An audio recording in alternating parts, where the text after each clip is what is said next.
Do you hear that? Those were the words my stepmom said to me through the locked door of my own house, on what was supposed to be the most important day of my life. I was standing outside in my graduation gown, my cap clutched in my shaking hands, and she had just turned the deadbolt from the inside. But she was not talking about my crying. She was talking about the helicopter. The helicopter that was landing in our front yard because I had just been chosen for the Apex Global Youth Award, one of only 12 recipients worldwide. And I had no idea it was coming. Here is something I have learned about life. Sometimes your worst moment and your best moment happen in the exact same breath. Sometimes the person who tries hardest to destroy you is the same person who ends up giving you the audience for your greatest triumph. Karma does not always arrive quietly. Sometimes it lands in an aircraft that costs more per hour to operate than your stepmom spent on her wedding. My name is Ren Cole, and this is the story of how I went from standing barefoot and locked out of my own house on graduation day to standing on a stage in Geneva, Switzerland, accepting an award in front of world leaders while my stepmom watched it all happen on the news from the same living room where she had told me I would never amount to anything.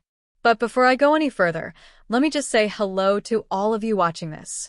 I hope you are having a good day, wherever you are in the world.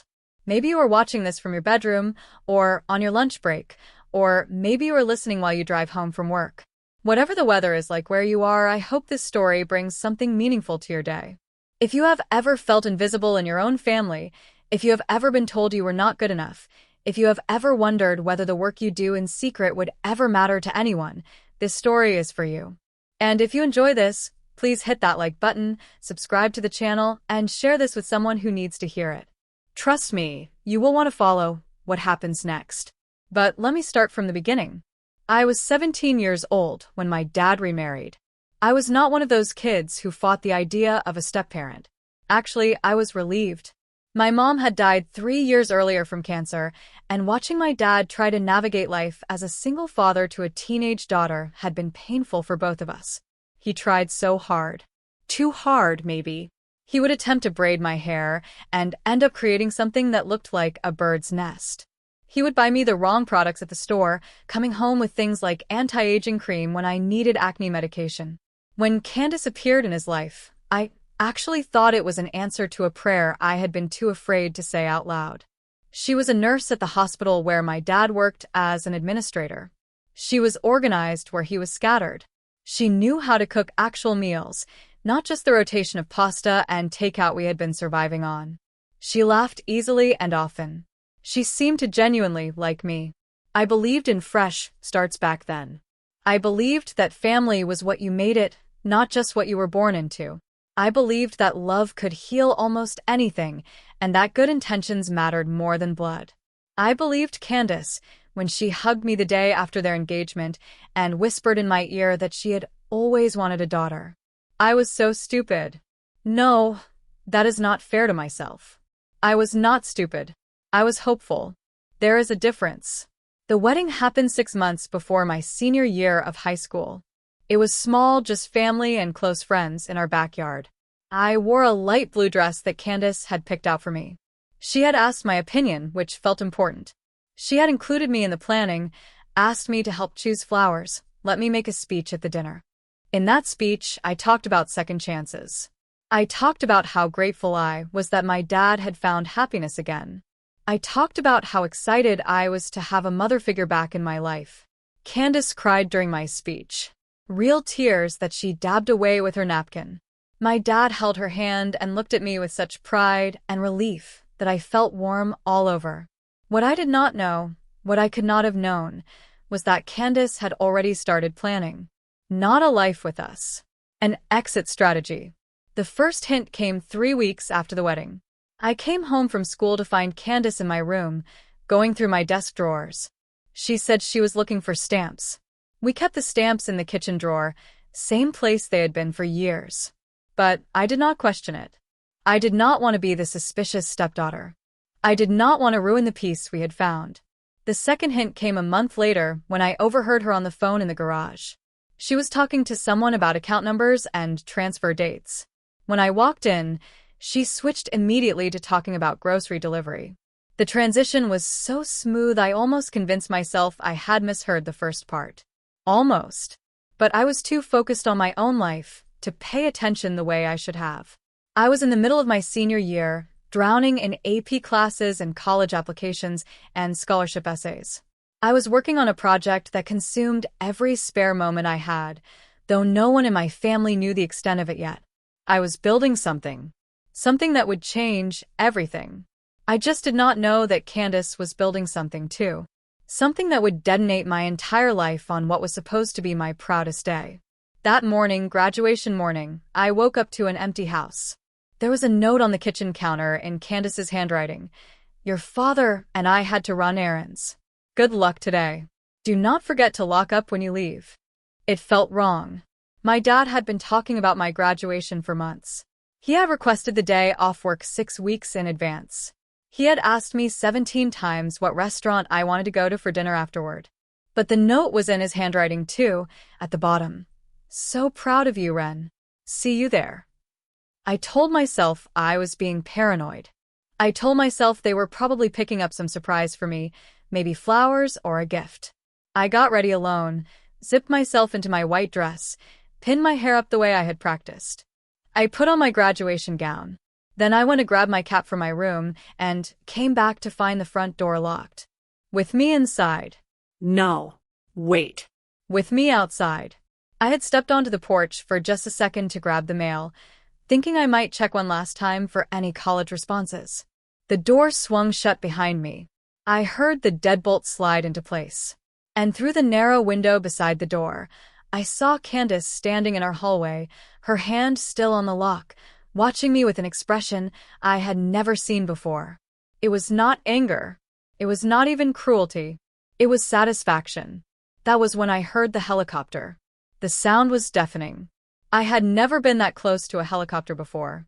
The wind from the rotors whipped my graduation gown around my legs, and I had to hold onto the porch railing to keep from being knocked over. My cap flew out of my hands and tumbled across the lawn. Through the window, Candace's face had changed. The satisfaction was gone, replaced by confusion, then something that looked like panic.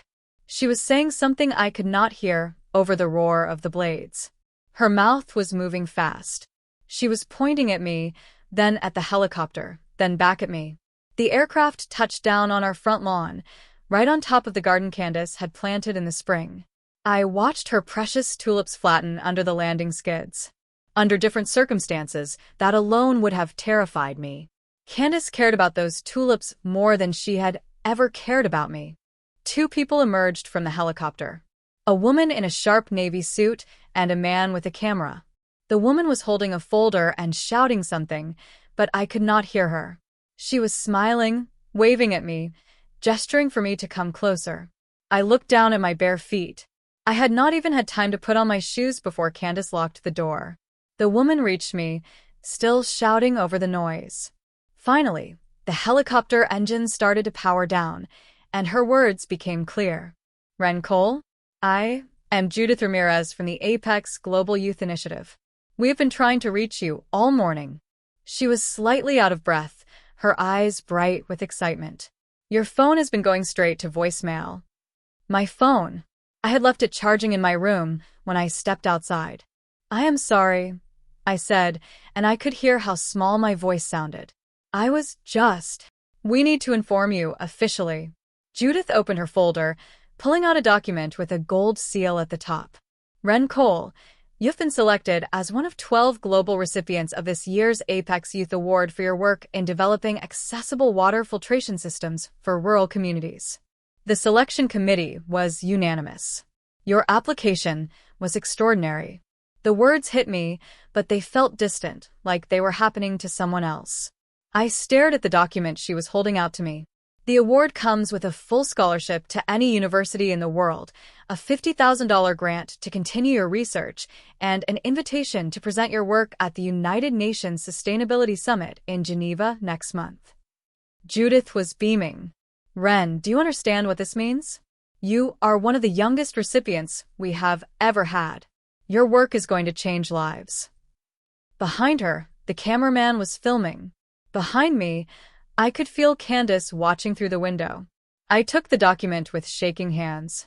My name was printed there in official lettering. Ren Elizabeth Cole, recipient, Apex Global Youth Award. I need to get my shoes, I heard myself say. Judith laughed, a warm sound. Of course. We're here to escort you to your graduation. The award ceremony is not until tonight, but we wanted to deliver the news in person. It's tradition. She glanced at the house, then back at me. Should we wait inside? I looked at the door. At the deadbolt, I could see through the narrow window. At Candace, who was no longer visible. No, I said. I'll just be a minute. I walked back to the door and tried the handle. Still locked. I knocked. No answer. I knocked harder. Candace. I need to get my shoes. Silence. Judith appeared beside me, her expression shifting from excitement to concern. Is everything all right? Before I could answer, the door swung open. Candace stood there, her face completely transformed. She was smiling, her eyes wide and amazed, her hand pressed to her chest. Oh my goodness, Ren. I heard what they said. I cannot believe it. This is incredible. She pulled me into a hug that felt like being embraced by a mannequin. Then she turned to Judith, extending her hand. I am Candace Cole, Ren's mother. We are just so proud of her. So proud. She had never called herself my mother before. Not once in the 2 years since she married my dad. Lovely to meet you, Judith said, shaking her hand. You must be thrilled. Ren's application showed remarkable dedication and innovation. Oh, we always knew she was special.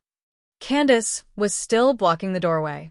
Ever since I came into her life, I have tried to encourage her talents. It has not always been easy, but seeing her succeed makes it all worthwhile. Zegt de Heer. The lie was so smooth, so practiced, that for a second I questioned my own memory. Had she encouraged me? Had I forgotten? No. I had not forgotten. Let me tell you about my project, the one that won me the award Candace was now trying to take credit for encouraging. It started 8 months earlier, at the beginning of my senior year. We had a guest speaker in my environmental science class, a woman named Dr. Amara Ose, who had spent 15 years developing sustainable infrastructure in West Africa. She talked about the water crisis, about communities that had to walk miles every day for clean water, about children who got sick from contaminated sources. Something in her presentation cracked me open. Maybe it was because I had watched my mother die slowly, her body betraying her one system at a time. Maybe it was because I understood what it meant to feel helpless while someone you loved suffered. Whatever the reason, I could not stop thinking about it. I stayed after class and talked to Dr. Ose for an hour. She told me about the existing filtration systems, their limitations, their costs. She told me that the real challenge was not just creating something that worked, but creating something that could be built and maintained with local resources. I went home that day and started researching. I filled notebooks with designs and calculations. I watched videos about water chemistry and material science. I taught myself things my high school classes had not covered yet. I did not tell my dad because he was working 60-hour weeks at the hospital. There had been budget cuts, staff shortages. He came home exhausted every night, ate whatever Candace put in front of him, and fell asleep on the couch by 8. I did not tell Candace because the one time I had tried to talk to her about something I was passionate about, she had patted my hand and said, "That's nice, sweetie, but you should really focus on things that will help you get a husband someday. Boys don't like girls who are too intense about science." So I worked in secret. I used my birthday money and my earnings from my weekend job at the library to buy materials. I converted our garage workspace into a makeshift lab. I ran tests. I failed. I adjusted. I failed again. The only person who knew was my best friend, Marcus Lim. Wait, I should not call him Marcus. That feels too common. His name was Theo. Theo Lim. We had been friends since middle school, bonding over being the weird kids who actually enjoyed homework. He was into coding and AI, and he thought my water filtration obsession was the coolest thing ever. Theo helped me document everything. He built a website to showcase my prototypes. He filmed my test results. He was the one who found the application for the Apex Award and bullied me into applying. You are literally developing technology that could save lives, he had said, sitting on my garage floor surrounded by my failed prototypes. Stop acting like it is just a hobby. It is a hobby, I had insisted. I am 17. Real scientists are not going to take me seriously. Then make them take you seriously. It took me 3 weeks to complete the application.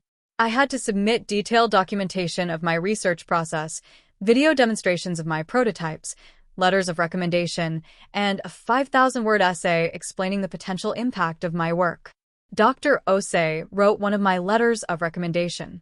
My physics teacher, Mr. Harrison, wrote another. I asked my dad to write the third one. That was 2 months ago, in March. I found him in the kitchen after dinner, exhausted as usual, rubbing his eyes. Dad, can I ask you something? He looked up, trying to focus on me. Of course, sweetheart. What is it? I've been working on a project. A water filtration system for communities without reliable clean water access. I am applying for this International Youth Award, and I need a letter of recommendation from a parent. I waited for him to ask questions, to want to see my work, to show interest. Instead, he glanced toward the living room where Candace was watching television. That sounds great, Ren. Just email me the details and I will write something up. Do you want to see what I have been building? It is all in the garage. Sure, yeah. We will look at it this weekend. We never looked at it. That weekend, Candace planned a day trip to visit her sister 3 hours away. The weekend after that, there was a fundraiser at the hospital. Then it was spring break, and they went on a cruise. Just the two of them. I stayed home alone. The letter he eventually sent to me was 3 paragraphs long and generic enough that it could have been about any student doing any project. But it was signed by a parent, which was what the application required. So, I submitted it. And then I tried to forget about it. The Apex Award received thousands of applications from young people all over the world. The chances of me winning were minuscule. I had only applied because Theo had insisted, because Dr. Osei had encouraged me, because some small part of me wanted to prove I could do something meaningful. I never told my dad I submitted the application. I never told Candace. It felt safer to keep it quiet, to protect it from dismissal or discouragement. But someone had been paying attention. Someone had been watching me more closely than I realized. Now, standing in the doorway with Judith from the Apex Initiative and a cameraman filming everything, Candace was smiling her practice smile and saying, "Let me get your shoes, sweetie. You must be so excited." She disappeared into the house, leaving me on the porch with Judith. "Your mother seems wonderful," Judith said. I did not correct her. What would I say? She locked me out 5 minutes ago? She has barely spoken to me in weeks except to criticize how I load the dishwasher? She is not actually my mother? Candace returned with my white flats and my phone. She handed them to me with another bright smile, but when Judith looked away to check something with the cameraman, Candace leaned close and whispered near my ear. "Do not think this changes anything." The words were so quiet I almost missed them. When she pulled back, she was smiling again, waving at the camera. My phone came alive in my hand, buzzing with notifications. Missed calls from a Geneva number, emails from the Apex Initiative, text messages from Theo, and one voicemail from my dad that made my blood turn cold. I played it while Candace was talking to Judith about what a bright future I had ahead of me. My dad's voice came through, tight and strained. "Ren, I am so sorry. I just found out what Candace has been planning. I am on my way home right now. Do not sign anything. Do not agree to anything. I will explain everything when I get there. I am so sorry." The timestamp on the voicemail was from 40 minutes ago. I looked up at Candace, who was laughing at something Judith said, her hand resting on the doorframe of my house. My father's house. The house I had lived in since I was 6 years old. "What has she been planning?" I asked, cutting into their conversation. Candace's smile never wavered. "What was that, honey?" "My dad left me a voicemail. He said you have been planning something." Judith looked between us, her expression uncertain. Candace's laugh was light and unbothered. "Your father is stressed about the promotion interviews at the hospital. He gets paranoid. You know how he is." She turned to Judith. "Work pressure. It makes him say strange things sometimes. But I saw it. Just for a second. The flash of anger in her eyes. The tightness around her mouth. She had not expected my dad to warn me. She had not planned for that. Ren, Judith checked her watch. We really should get going if we're going to make it to your graduation ceremony. The press is meeting us there for photos and a brief interview. Is your father planning to join us? He should be here any minute, I said, not taking my eyes off Candace. Actually, Candace interjected smoothly. Michael called me earlier. He got held up at the hospital. An emergency with the budget review. He said to go ahead without him, and he will meet us at the ceremony. Another lie. I could feel it. My phone buzzed again. Another text from Theo. Where are you?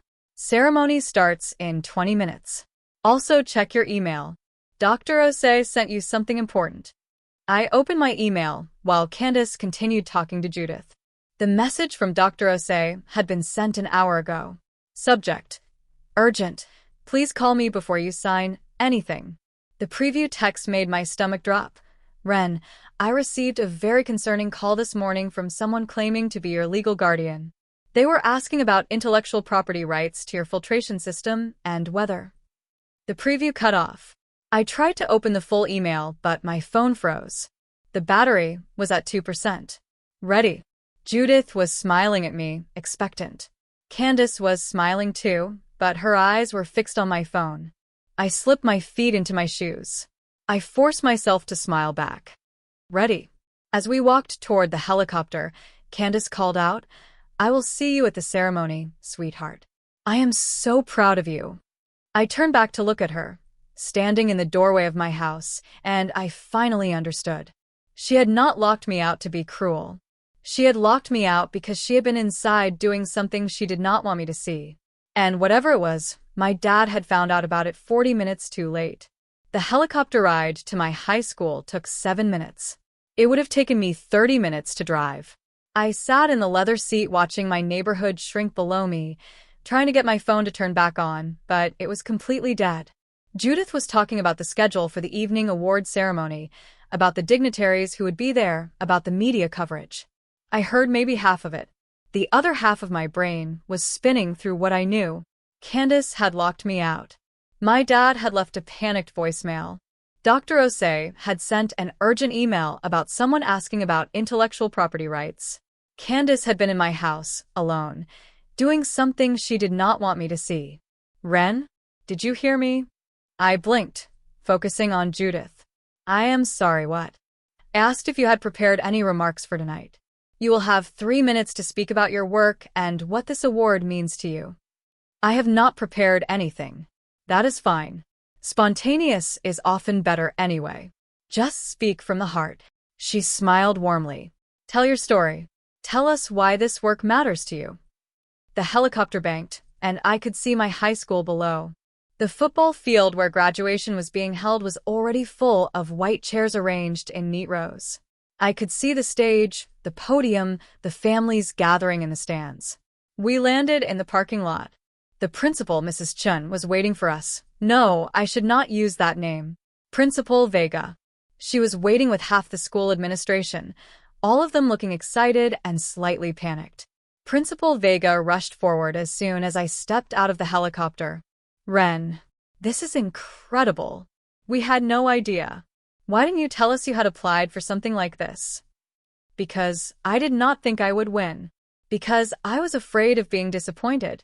Because I had learned not to share things that mattered to me with people who might dismiss them. I wanted to wait until I heard back, I said instead. Well, we are beyond proud. We have adjusted the program. You will walk last, and after you receive your diploma, Judith will make the announcement about your award to everyone. Is that all right? I nodded because what else could I do? Where are your parents? We want to make sure they have reserved seats up front. My dad is coming from work, I said. And my stepmom should be here any minute. Principal Vega's assistant, a young woman named Beth, appeared at my elbow. Ren, we need to get you lined up with the other graduates. Ceremony starts in 10 minutes. I followed her toward the field, Judith and the cameraman trailing behind me. Other students were already lining up in alphabetical order, adjusting their caps and gowns, taking selfies, hugging each other. When they saw me walking with an official-looking woman and a professional camera crew, conversation stopped. Theo broke from the line and ran over. "There you are. I've been texting you for..." He stopped, taking in the helicopter still sitting in the parking lot, the camera, Judith in her official suit. "What is happening?" "I won," I said, and saying it out loud made it feel real for the first time. "I won the Apex Award." His eyes went wide. Then he grabbed me in a hug that lifted me off my feet. "I knew it. I knew you would win. This is insane. This is absolutely insane." When he put me down, I grabbed his arm. "I need your phone. Mine died, and I need to check something." He handed it over immediately. I opened my email and pulled up the message from Dr. Osei. The full text made my hands start shaking. "Ren, I received a very concerning call this morning from someone claiming to be your legal guardian. They were asking about intellectual property rights to your filtration system and whether your research was conducted under parental supervision as a minor, which would give them partial ownership of any patents or commercial applications. They also asked whether I had signed any contracts with you regarding the work and whether I considered myself a collaborator or merely an advisor. I told them I was an advisor only and that all the work was entirely yours. I need you to understand something. If someone has guardianship documents, they may be able to make a legal claim to your invention. Do not sign anything without consulting a lawyer first. Do not agree to any partnership arrangements. Do not let anyone convince you that because you are a minor, they have automatic rights to your intellectual property. That is not true, but they will try to confuse you. Call me as soon as you get this." Congratulations on the award. You earned it through your own brilliant work. Do not let anyone take that from you. I read it twice. Then I opened my text messages and sent a message to my dad from Theo's phone. "Dad, it's Ren. My phone died. Where are you? I need to talk to you right now." "Ren, we really need you in line," Beth called. I handed Theo his phone back. "If my dad texts back, come find me immediately. I do not care if the ceremony has started." "What is going on?"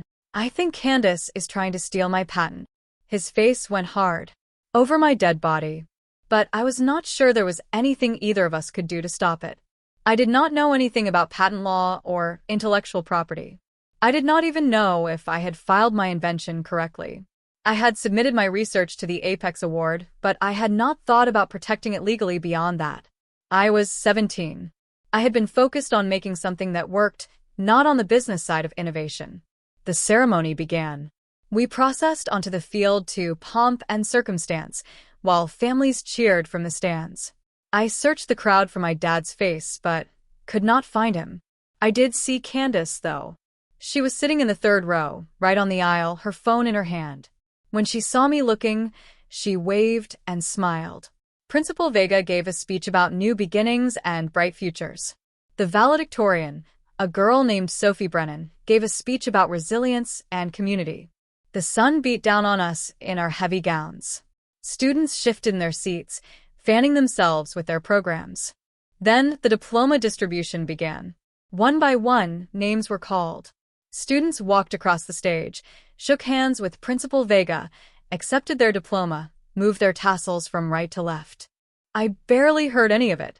I kept scanning the crowd for my dad. He had promised he would be here. He had requested the day off months ago. Even if there was an emergency at the hospital, he would have called me back by now. He would have sent a message. Unless Candace had done something to prevent him from contacting me. The thought made me feel sick. Ren Elizabeth Cole. My name echoed across the field through the speakers. The applause was louder than it had been for other students. People were standing. I walked toward the stage, my legs moving automatically. Principal Vega shook my hand, her grip firm and warm. She leaned in and whispered, "We are so proud of you," and handed me my diploma. The leather folder felt substantial in my hands. High school was over. This chapter of my life was done. I moved my tassel from right to left and turned to walk off the stage. But Principal Vega touched my arm, keeping me there. She stepped back to the microphone. "Before Ren leaves the stage, we have a very special announcement. Judith Ramirez from the Apex Global Youth Initiative is here to share some extraordinary news. Judith walked onto the stage carrying that folder with the gold seal. The cameraman positioned himself to capture everything.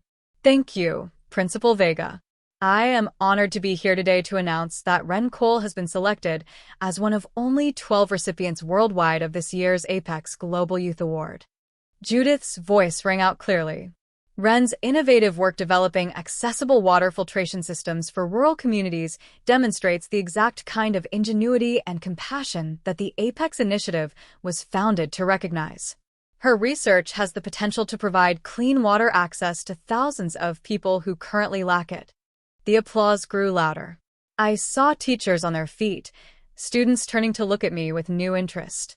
In the stands, Candace was clapping too, her smile bright and proud-looking. The award includes a full scholarship to any university in the world, a $50,000 research grant, and an invitation to present her work at the United Nations Sustainability Summit in Geneva, Switzerland next month. Ren, on behalf of the Apex Initiative and young innovators everywhere, congratulations. She handed me an official certificate and a medal on a blue ribbon.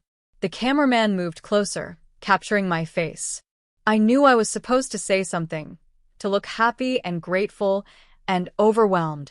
And I was overwhelmed, just not in the way anyone thought. Because over Judith's shoulder, I had just seen my dad finally appear at the edge of the field. He was not alone. He was with a police officer. And the expression on his face was not pride or joy. It was devastation. I saw him point toward Candace in the stands. I saw the officer nod and start moving in her direction. I saw Candace notice them, her smile faltering for just a second before she stood up and started moving toward the aisle. Ren, Judith was looking at me expectantly. Would you like to say a few words?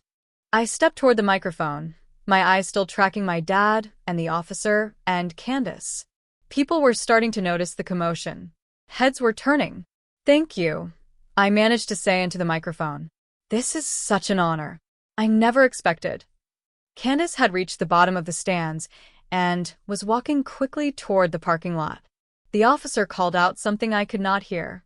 My dad was following them both, his face desperate. I want to dedicate this award to my mother, I continued, my voice shaking now. Elizabeth Cole. She taught me that helping others is the most important work we can do. And to my dad, who has always supported me even when. Candace broke into a run. The officer ran after her. Everyone in the stands was turning now, trying to see what was happening. Murmurs rippled through the crowd. My dad had stopped running. He was just standing there in the middle of the field, his shoulders slumped, watching Candace flee. I am sorry, I said into the microphone. I need to, my dad is here. I need to go. I walked off the stage, still holding my diploma and my medal, and ran toward my father. Judith called after me, confused. The cameraman followed, still filming. I did not care. I reached my dad just as the officer tackled Candace in the parking lot. She went down hard on the asphalt, and even from a distance, I could hear her screaming that this was a mistake, that she had not done anything wrong. Dad, what is happening? He turned to me, and I saw that he had been crying. My father, who never cried, who had held himself together through my mother's illness and death with stoic determination, had tears streaming down his face. She forged my signature, he said, on guardianship transfer documents, on power of attorney papers, on a patent application for your water filtration system listing herself as the primary inventor and you as her minor dependent assistant. The words hit me like physical blows. She submitted everything to the patent office 3 days ago. She was planning to claim your invention as her own. The $50,000 from the Apex Award, any future commercial development, everything. She was going to take it all and claim it was her work, that she had merely allowed you to help. I could not breathe. How did you find out? The patent office called the hospital this morning trying to verify my employment because she had listed me as a witness on some of the documents. But the signature was not mine. I recognized her handwriting immediately. I called the lawyer, and he told me what she had filed. He grabbed my shoulders. Ren, she has been planning this for months. Maybe longer. She married me to get access to you, to your work. She has been searching your room, photographing your research, documenting everything. The stamps. The day I found her in my room looking for stamps. She had been looking for my research notes. I am so sorry, my dad said. I was so blind. I was so focused on work, on trying to keep the department funded, that I did not see what was happening in my own house. She told me, you were just playing around in the garage. She said it was a phase. I believed her because it was easier than paying attention. Over his shoulder, I watched the officer pull Candace to her feet. Her hands were behind her back. Handcuffs. She was still screaming, but I could not make out the words anymore. More police cars were arriving. The graduation ceremony had completely stopped. Hundreds of people were watching this happen. The cameraman was capturing all of it. My perfect day. My moment of triumph. It was all dissolving into chaos and betrayal and public humiliation. The lawyer said we can fight the patent application, my dad continued. We have your original research notes, the dated documentation, the letters of recommendation. Dr. Osei is willing to testify about your work. But Ren, this is going to get ugly. Candace is not going to go quietly. She's going to claim she helped you, that she deserves credit, that as your legal guardian she has rights. She's not my legal guardian, I said. The forged documents say she is. The documents say I transferred guardianship to her 6 months ago in case anything happened to me. They are notarized. She must have paid someone to forge the notary seal. He wiped his face roughly. I have already filed a police report for fraud and forgery. But the patent application is going to take longer to sort out. It could take months. Maybe longer. Theo appeared beside me, out of breath. Your dad texted me back. I saw the police. What the hell is going on? Principal Vega was there too, and Judith and Beth, and half the school administration. Everyone was talking at once, asking questions, trying to understand. I looked down at the metal in my hands. The blue ribbon was already wrinkled from my grip. The certificate was creased. I had won.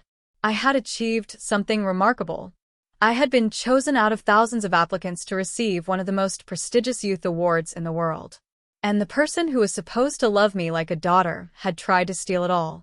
Miss Cole, one of the police officers approached us. We need you and your father to come to the station to make formal statements. She has an awards ceremony tonight, Judith said. At the Grand Belmont Hotel downtown. There will be diplomats and press and... We will try to make it quick, the officer said. But this is a serious case. Forgery, fraud, attempted theft of intellectual property. We need detailed statements from both of them. I watched them load Candace into the back of a police car. Through the window, I could see her face. She was not crying. She was not looking remorseful. She was looking at me with pure hatred. And I finally understood what I had been too naive to see before. Candace had never wanted a daughter. She had never wanted a family. She had seen my dad's widowed status and teenage daughter as an opportunity. She had seen my work in the garage and recognized its potential before I did. She had encouraged my dad to work longer hours, to take that cruise without me, to focus on his career and let her handle things at home. She had isolated me while pretending to care. She had been planning this from the beginning, maybe even from before the wedding. Every kind word had been strategy. Every smile had been manipulation. Every moment I thought we were building something like a family had been her building a case for legal guardianship. I had not just been betrayed. I had been hunted. Ren, my dad's voice brought me back. We need to go. I looked at Judith. I will be at the ceremony tonight. I promise. Are you sure? Given everything that is happening, we can postpone. No. My voice came out harder than I intended. I earned this award. I did the work. I am not going to let her take this from me too. Judith studied my face for a moment, then nodded. The ceremony starts at 7. We will have a car pick you up at 6:30. And Ren? We have lawyers too. Good ones. If you need help fighting this patent claim, the Apex Initiative protects its recipients. We will support you.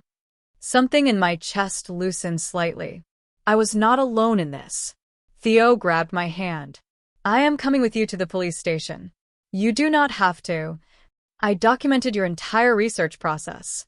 I have dated photographs, videos, website analytics showing when you posted your work. I have proof that this was all you. He squeezed my hand. She is not going to win this. As we walked toward my dad's car, I looked back at the graduation ceremony. Students were still in their seats. Teachers were trying to restore order. My high school experience was ending in scandal and police cars and a stepmother in handcuffs. But I was not crying. I was not falling apart. I was getting angry. And anger, I was learning, was so much more useful than sadness. At the police station, they separated us. I sat in a small interview room with a detective named Harris who looked tired and asked me to start from the beginning. So I did. I told her about my mom dying, About my dad remarrying. about Candace finding me in my room going through my things, about the phone call I overheard, about every small strange moment I had dismissed as paranoia or suspicion.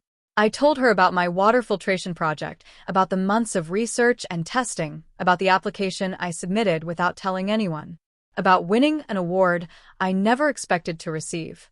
And you never signed anything giving your stepmother rights to your work?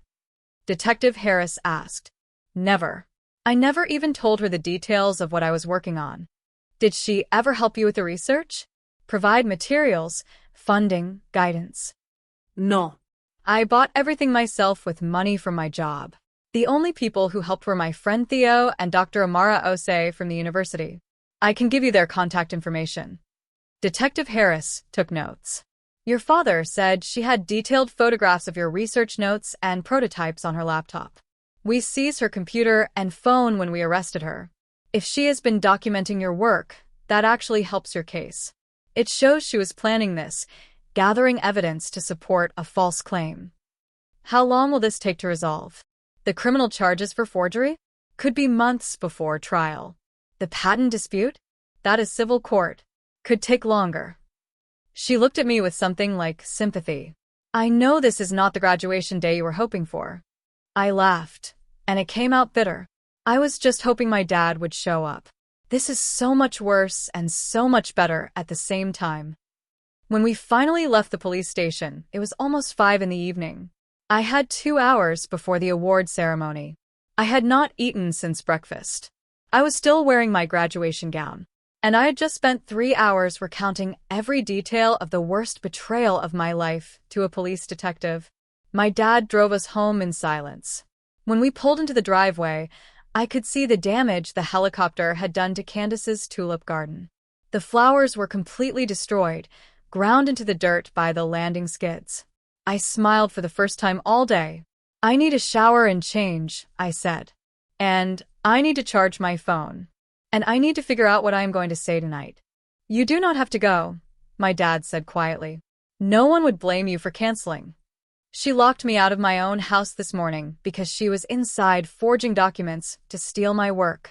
She tried to take everything from me. I looked at him. I am not giving her the satisfaction of making me hide. I am going to that ceremony and I am going to accept that award and I am going to smile for every camera. Because this is mine. And she does not get to take it. He nodded, his eyes filling again. Your mother would be so proud of you.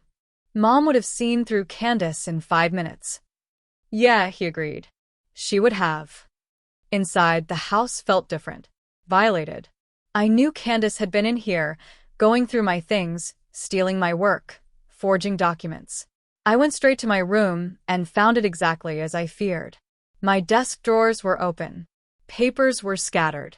The box where I kept my original research notebooks was sitting on my bed, clearly rifled through. She had been in here this morning while I was locked outside. She had been searching for anything she might have missed, any last piece of evidence she could use.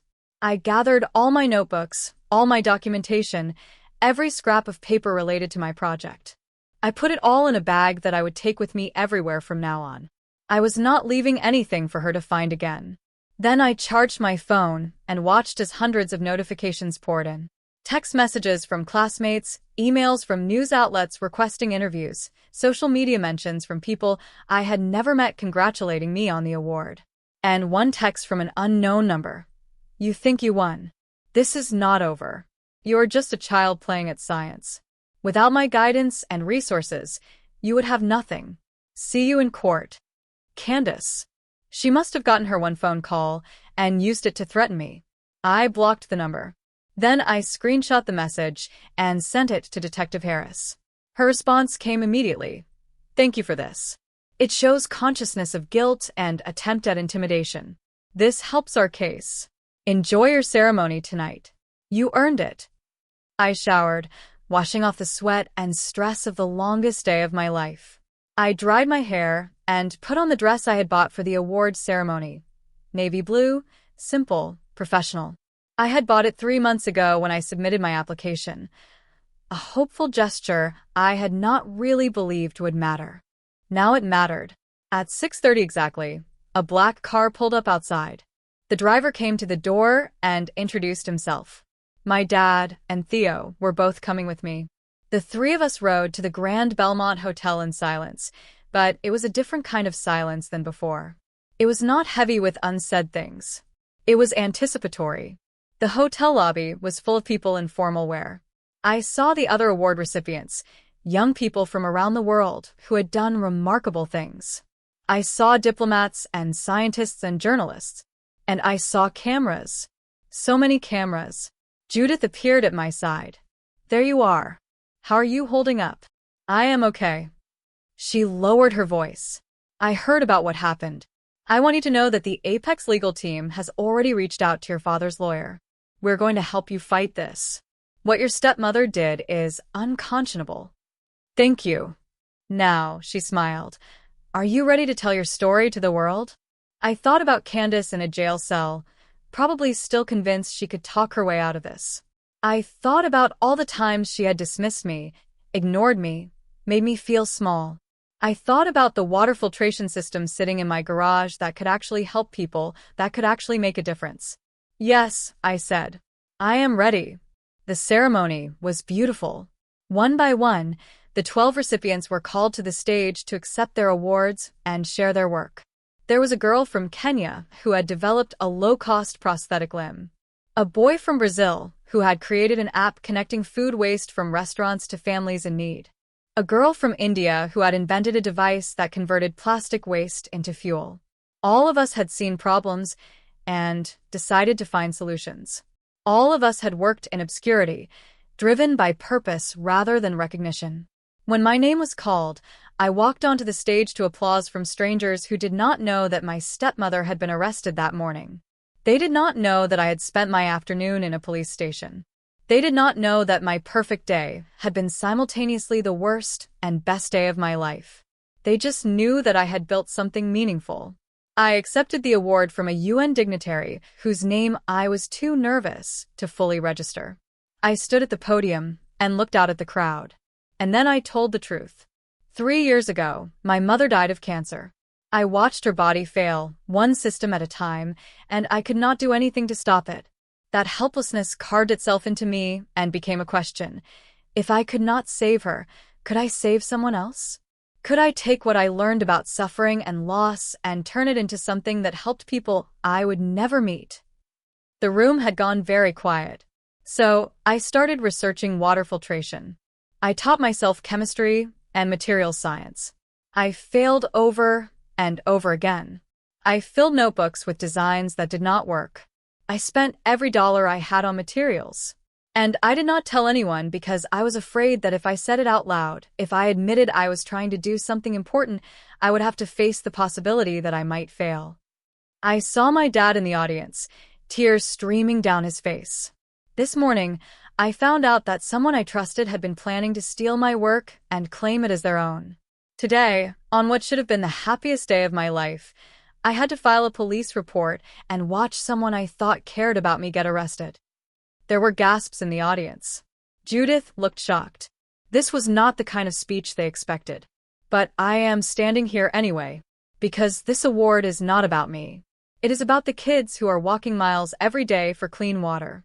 It is about the communities that deserve better infrastructure. It is about using whatever privilege and resources we have to make the world better for people who have less. I held up the medal. Someone tried to take this from me today because they thought my age and my grief made me easy to manipulate. They thought I would not fight back. They were wrong. I looked directly into the nearest camera.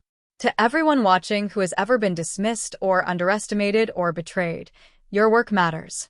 Your voice matters. Don't let anyone take your story.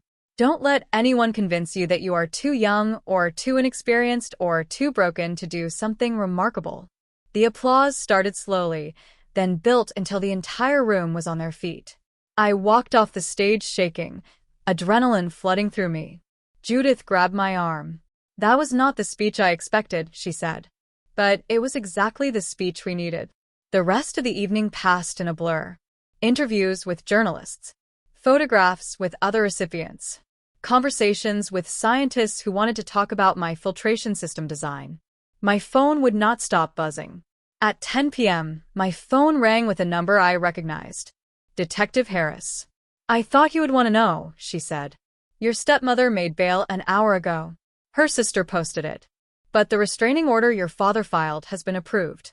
She cannot come within 500 feet of you or your home. And the Patent Office has been notified about the fraud investigation.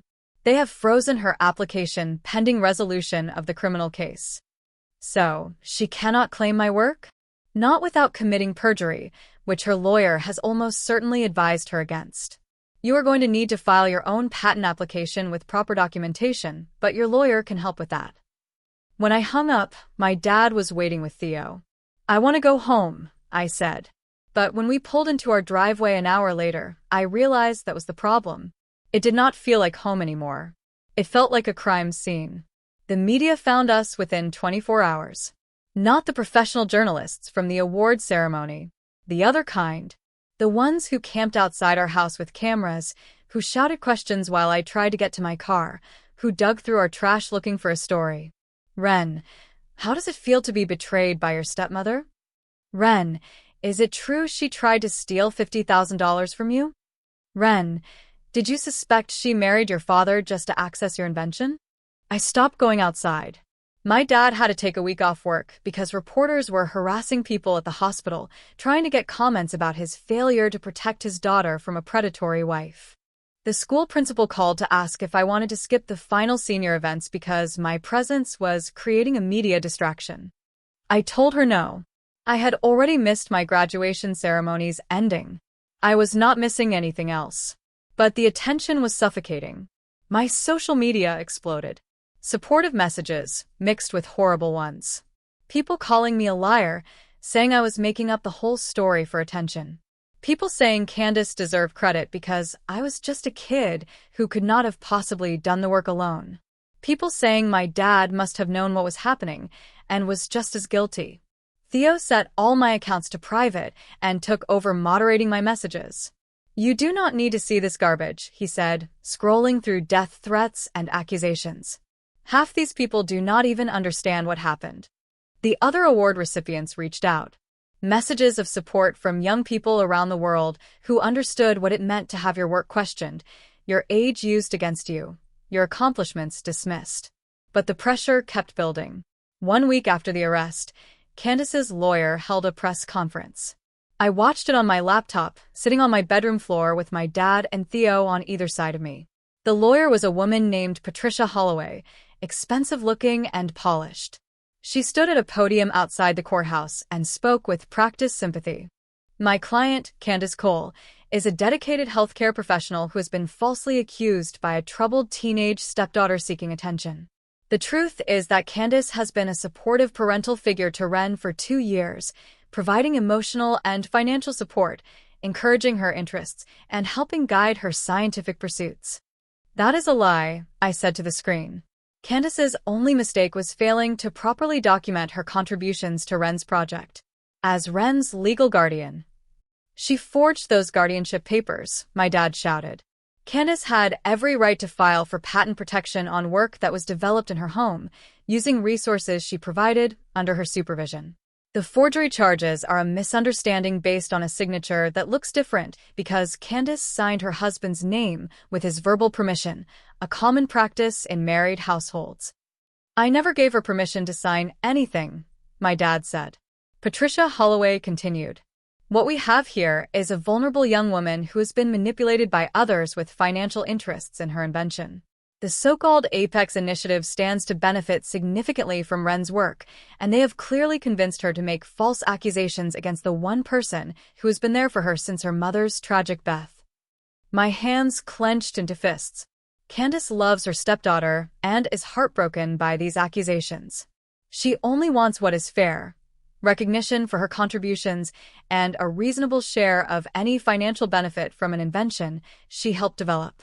She is not asking for everything. She is asking for justice. The press conference ended with Patricia Holloway refusing to take questions and walking away from the podium.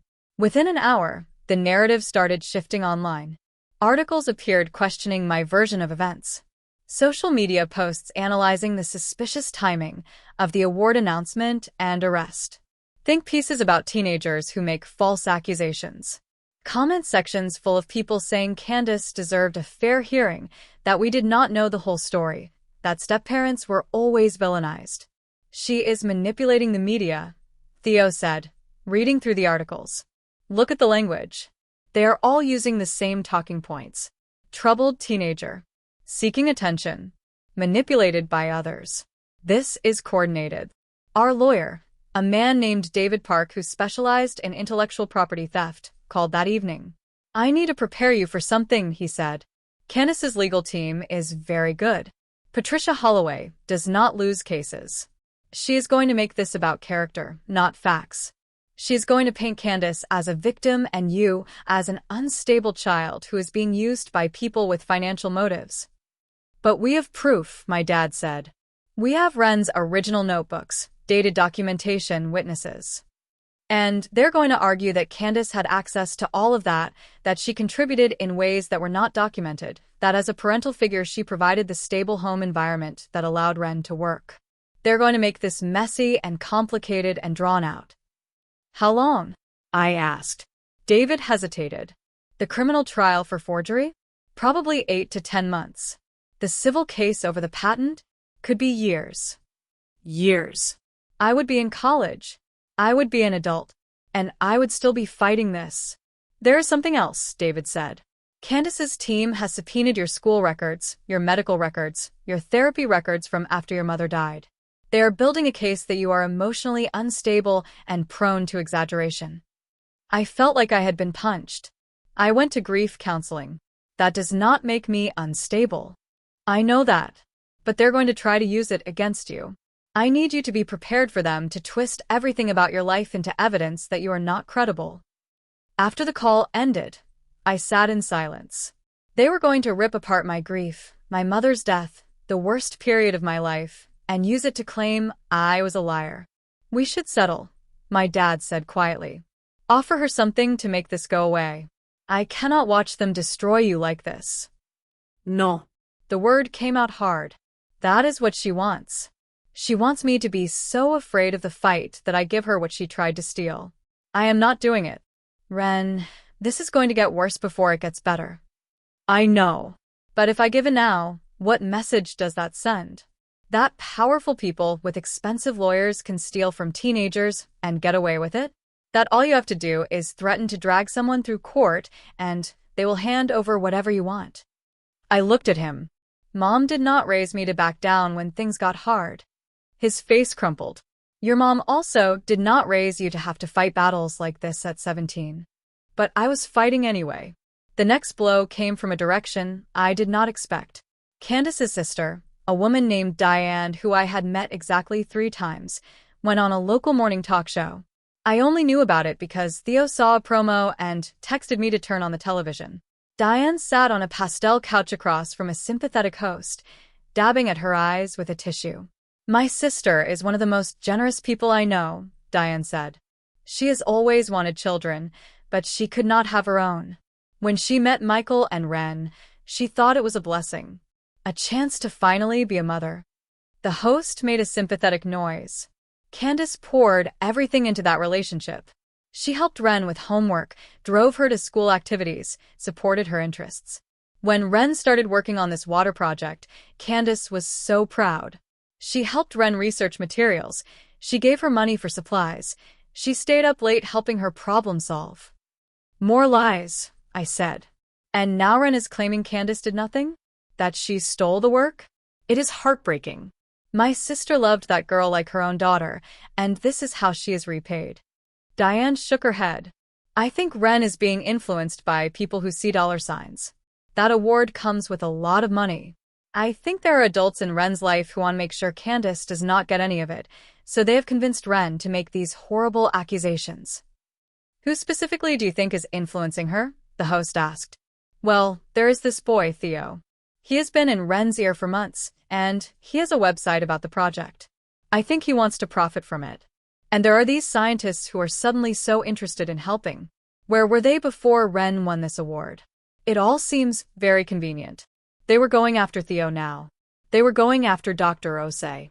My phone rang. It was Theo. I am going to sue her for defamation, he said without preamble. She just called me a manipulative profiteer on television. My parents are furious.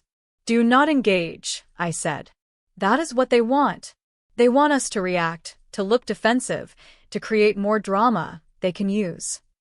So, we just let them lie? No. We tell the truth. But we do it strategically, not emotionally. I was learning that this was not just a legal battle. It was a war of narratives, and Candace had started it with a massive advantage. She looked like the wrong party. Middle-aged nurse, married to a widower, trying to help raise his troubled daughter, now being accused of crimes by an ungrateful teenager. I looked like the villain in her story. Young, privileged enough to win international awards, supported by wealthy organizations and lawyers. The fact that none of that was true did not matter. What mattered was what people believed. Dr. Osei called me that night. Ren, I received a call from a journalist asking if I had any financial stake in your invention. They implied I had helped you with your application to the Apex Award in exchange for future profits. That is insane. You are a university professor. You have your own research. I know that. But they're trying to make everyone around you look suspicious. I wanted you to know that I have spoken to my university's legal department. They are prepared to make a statement supporting you if needed. We are not going to let these accusations stand. After we hung up, I went to the garage where my water filtration prototypes still sat on the workbench. I had not touched them since before graduation. Nearly 2 weeks had passed. I ran my hand over the latest version. It was not perfect yet. There were still improvements to make, still tests to run. This was supposed to be the beginning of my work, not the end. The Apex Award was supposed to open doors, not trap me in a legal nightmare. My phone buzzed. An email from the Apex Initiative. Subject: Geneva Summit Update. I opened it with dread, expecting them to tell me I cannot attend, that the scandal was too much, that they were rescinding the award. Instead, it was an itinerary, flight information, hotel accommodations, a schedule of events, and a note from Judith. Ren, we know things are difficult right now, but your work is needed at the summit. There are people who need to hear your voice and see your innovation. Do not let this legal battle make you forget why you started this project in the first place. We will see you in Geneva in 2 weeks. Stay strong. 2 weeks.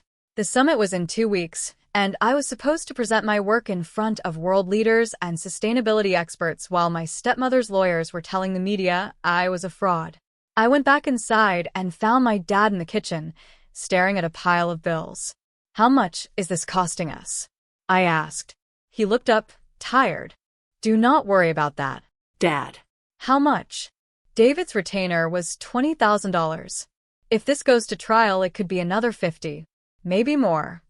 He rubbed his face. I have been saving for your college, and I have some retirement funds I can pull from. We will be okay. I have the $50,000 grant from the Apex Award. That money is for your research. You are not using it to pay lawyers to defend work you did yourself. If we lose the patent case, I will not have any research to fund. The reality of what Candace had done was becoming clearer every day.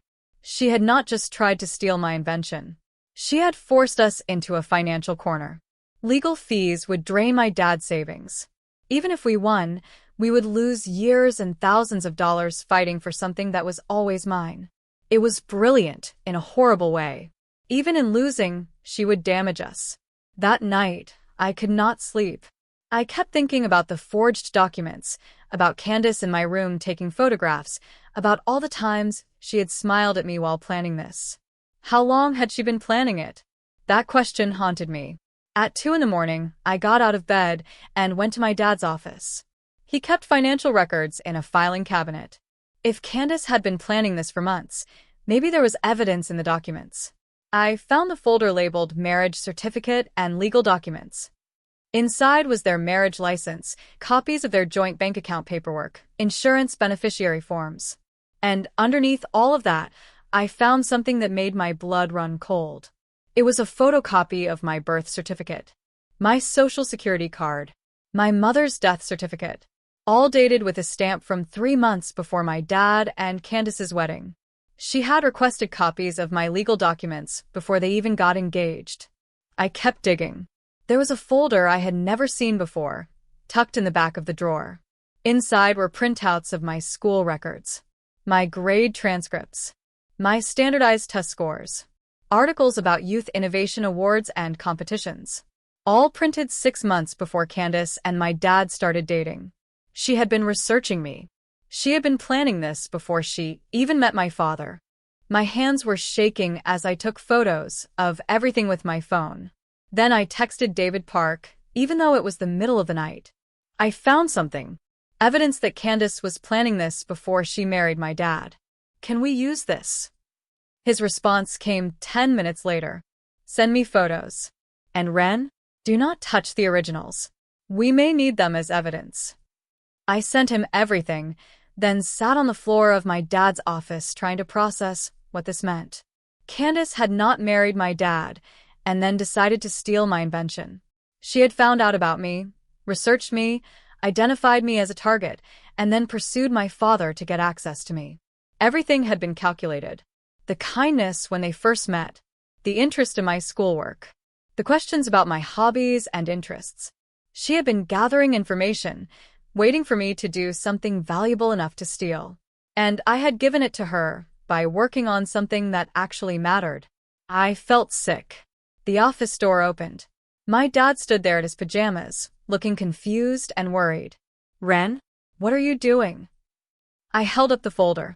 She planned this from the beginning. Before you even started dating. She targeted us. His face went white as I showed him what I had found. He sat down heavily on the office chair, staring at the documents. I do not understand. How would she even know about you? I was in the local paper 2 years ago for winning the regional science fair. There was an article about me continuing my mom's legacy of community service. I had forgotten about that article. My physics teacher had submitted my project without telling me, and a reporter had interviewed me about why I like science. I had mentioned my mom, how she always told me to use my talents to help others. The article had included my name, my school, and my father's name as next of kin. It would have been so easy to find us after that. She saw that article and decided I was worth exploiting, I said. She got a job at your hospital. She made sure you noticed her. She became exactly the kind of person you needed after Mom died. And she waited for me to do something she could steal. My dad looked like he might be sick. I brought her into our home. I married her. I gave her access to you. You did not know. I should have known. I should have paid more attention. I should have. His voice broke. Your mother would never forgive me for this. Mom would tell you that predators are good at what they do. That is why they are successful. I sat down next to him. Candace saw a vulnerable widower and his daughter who was into science. She made herself into the solution to all our problems. You were not stupid for believing her. You were grieving and trying to survive. You were grieving too. And you were only 15. And I left you alone with her. We sat in silence for a long moment. I am forwarding all of this to David. I finally said. This proves premeditation. This proves she entered our lives under false pretenses. This has to help our case. Or it makes her look more dangerous and makes me look more negligent. He was not wrong. At 8 the next morning, David called. The documents you found are significant. They establish a pattern of predatory behavior. But Ren, I need to be honest with you about something. Candace's team is going to argue that even if she researched you before meeting your father, that does not prove she stole your current invention. They're going to say she was interested in your potential, that she wanted to help you develop it, that her early interest proves she was invested in your success. How do they twist everything into her being the victim? Because Patricia Holloway is very, very good at her job. She is going to take every piece of evidence we present and create an alternative explanation that makes Candace look sympathetic. He paused. I need to ask you something.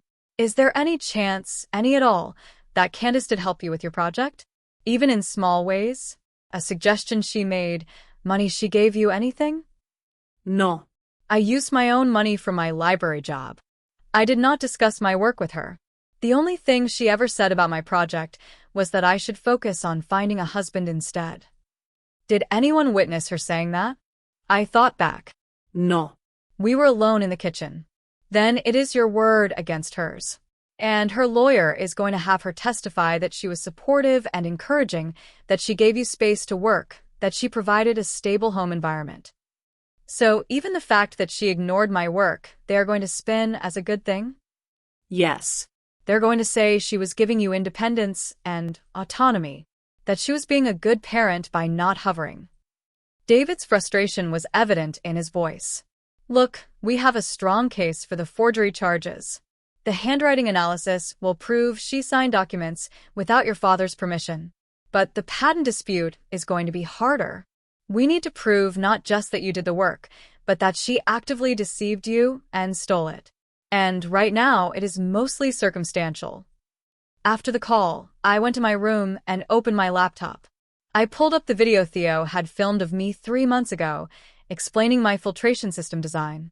I watched myself talk about the research process, the challenges, the solutions I had developed. In the background of the video, you could see my garage workspace, my notebooks, my prototypes in various stages of development. And in one shot, reflected in the window behind me, you could see a shadow. Someone standing in the doorway watching. I had not noticed it when Theo first filmed this. But now, pausing and zooming in, I could make out enough detail to recognize who it was. Candace. She had been watching me work, documenting my progress, gathering evidence for her eventual claim. And she had done it so carefully that I never even knew she was there. I sent the video to David with a timestamp marking the reflection. Then I went through every other video Theo had filmed, every photo he had taken of my workspace, looking for evidence of surveillance I had missed. I found 3 more instances. Candace in the background. Candace's car visible through a window when she should have been at work. Candace's belongings in shots where she had told us she was not home. She had been stalking my work for months. We can use this, David said when I sent him everything. This shows intent to monitor and document without your knowledge. Combined with the pre-marriage research, it establishes a pattern. But even as our case got stronger, so did the pressure. Theo's parents asked him to distance himself from the situation. Not because they believed Candace, but because the media attention was affecting their family business. People were leaving negative reviews online, claiming they did not want to support a family that was helping a teenager make false accusations. I am not abandoning you, Theo said when he told me. My parents do not want me to either. They are just scared. This is getting really ugly.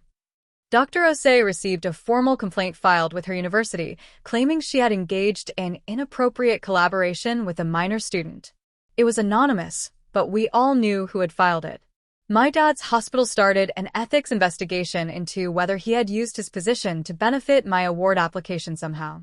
That one was so absurd it would have been funny if it were not destroying his professional reputation. Every day brought a new attack. Every day, Candace's legal team found a new way to make us defend ourselves, to drain our resources, to exhaust us. And through it all, I had to prepare for Geneva. I had to finish my presentation. I had to rehearse my speech. I had to pack my clothes and prepare to stand in front of the United Nations and talk about my water filtration system while half the internet was calling me a liar and a thief. 1 week before the Geneva trip, I got a call from an unknown number. I almost did not answer, but something made me pick up. Ren. The voice was unfamiliar. Female, older. My name is Rebecca Torres. I am a journalist with the Washington Standard. I have been investigating your case, and I think you should know something. I am not doing interviews right now. This is not for an interview. This is about Candace. She paused. She has done this before. I sat down slowly. What do you mean?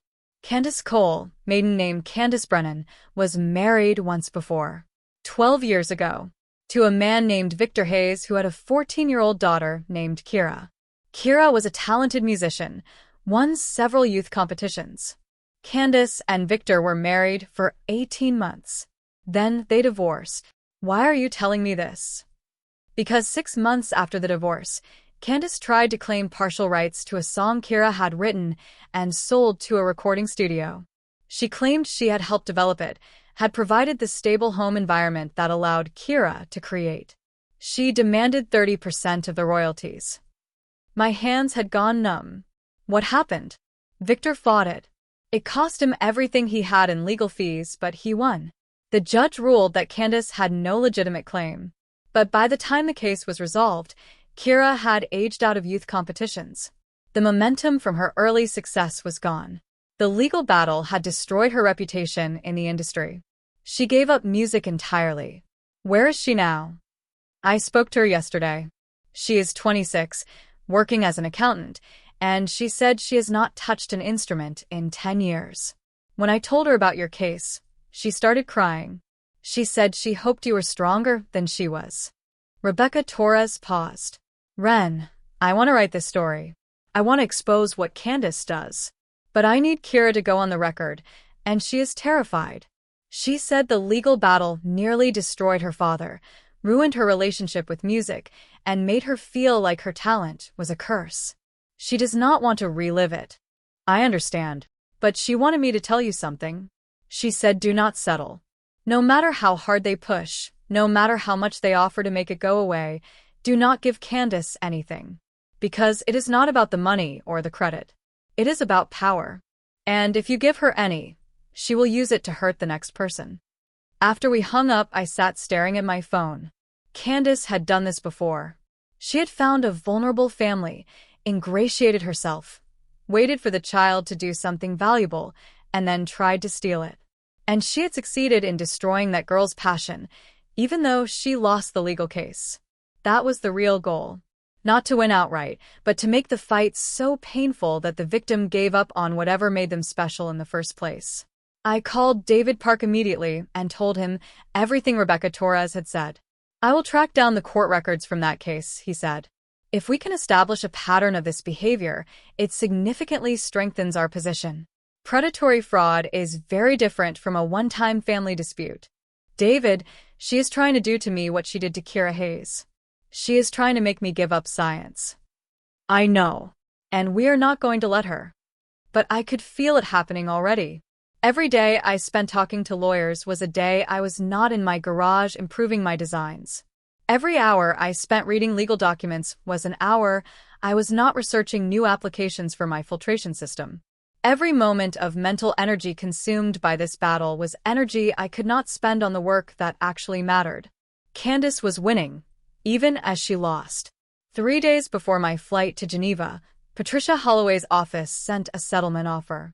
Candace would drop all patent claims and admit the guardianship documents were improperly filed. In exchange, I would make a public statement saying that Candace had been a supportive stepmother, that there had been misunderstandings on both sides, and that I held no ill will toward her. She would receive $20,000 for contributions to household expenses that supported the research environment. It is extortion disguised as compromise, David said. She wants you to pay her to go away and rehabilitate her reputation in the process. What happens if I say no? The court cases proceed. Months of litigation. Maybe years. They will drag you through depositions, make you testify about every detail of your life, question every aspect of your work. They will bring in expert witnesses to suggest your designs are not as innovative as you claim. They will make this as painful as possible. And if I say yes? You pay her $20,000 you do not owe her, you lie about her being supportive, and you let her walk away with her reputation intact while yours is permanently attached to this scandal. I thought about Kira Hayes, who gave up music entirely. I thought about the kids walking miles for clean water who needed someone to care about solving that problem more than they cared about protecting themselves. I thought about my mom, who told me the week before she died that the most important thing in life was to use whatever time you had to make things better for others. Tell them no, I said. Tell them I will see them in court. And then I boarded a plane to Geneva. Geneva was beautiful in a way that felt cruel. Clean streets, expensive buildings, people in designer suits speaking 6 different languages. The UN Sustainability Summit was held in a massive conference center overlooking Lake Geneva, and everywhere I looked, I saw the kind of wealth that made my water filtration project feel simultaneously vital and futile. How could I talk about communities without clean water to people wearing watches that cost more than my dad's annual salary? But I did it anyway. My presentation was scheduled for the second day of the summit. I spent the first day attending other sessions, meeting the other Apex recipients, trying to focus on why I was there instead of what was happening back home. Theo texted me updates every few hours. Your dad is okay. No new developments. Patricia Holloway filed a motion to delay the forgery trial, but the judge denied it. David says that's good for us. I was staying in a hotel room that was nicer than anywhere I had ever been. The Apex Initiative had paid for everything. Judith checked in on me constantly, making sure I had what I needed, asking if I wanted company or preferred to be alone. I preferred to be alone. In the silence of that expensive hotel room, I practiced my presentation 17 times. I revised my slides. I rehearsed answers to potential questions. And I tried not to think about the fact that while I was here being celebrated, my dad was home being investigated. That while I was being flown first class to speak at the UN, he was pulling money from his retirement account to pay lawyers. The morning of my presentation, I woke up to 23 missed calls. My heart stopped. I checked the time. It was 4 a.m. in Geneva, which meant it was 10 p.m. back home. Something had happened. I called my dad immediately. He answered on the first ring. Ren, thank God. I've been trying to reach you for hours. My phone was on silent. What happened? His voice was shaking. There was a fire. At the house. The garage is completely destroyed. The room tilted. What? How? Was anyone hurt? No one was hurt. I was not home. I was at the hospital. But Ren, your prototypes. Your research. Everything in the garage is gone. I could not breathe. The notebooks. My documentation. The fire department said it started near your workbench. They're still investigating the cause, but he stopped. Candace was seen in our neighborhood 2 hours before the fire started. A neighbor's security camera caught her car. She burned down the garage. We do not know that for sure. The restraining order says she cannot come within 500 feet of the house, but her lawyer is already claiming she was just driving through the neighborhood, that she never stopped, that the fire was an electrical accident. My prototypes. Months of work. The physical evidence of my research process. Gone. David is on his way over now, my dad continued. He says we need to document everything, take photos, preserve whatever did not burn. But Ren, it is bad. The whole garage collapsed. I do not think there is anything salvageable. I was supposed to present my work in 6 hours. I was supposed to stand on a stage and talk about my water filtration system, and back home, the evidence that I had actually built it was currently being hosed down by firefighters. Tell David to get copies of the neighbor's security footage, I said. My voice sounded distant, mechanical. If Candace was there, if we can prove she violated the restraining order, maybe. I already told him. He is handling it. My dad's voice cracked. I am so sorry. I should have been home. I should have protected your work. You could not have known she would do this. But even as I said it, I realized I should have known. This was exactly what Candace would do.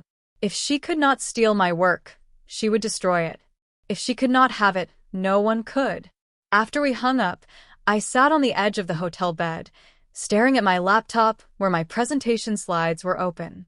Photos of prototypes that no longer existed. Data from tests I could not reproduce. Designs that were now just ashes. I still had my digital files. I still had the photos and videos Theo had taken.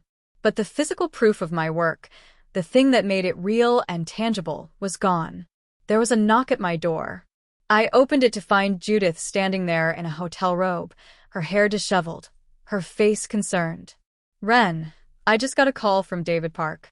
He is coordinating with our legal team. We have been trying to reach you." My phone was on silent. He told me about the fire. She came inside, closing the door behind her. "We need to talk about your presentation today." "I am still doing it.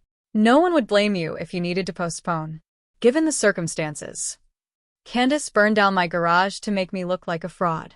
She destroyed my prototypes so I could not prove they exist. If I cancel this presentation, she wins. I looked at Judith. I am not giving her that. Judith studied me for a long moment. All right. But I need you to know that there are already rumors circulating. Someone leaked information about the fire to the press.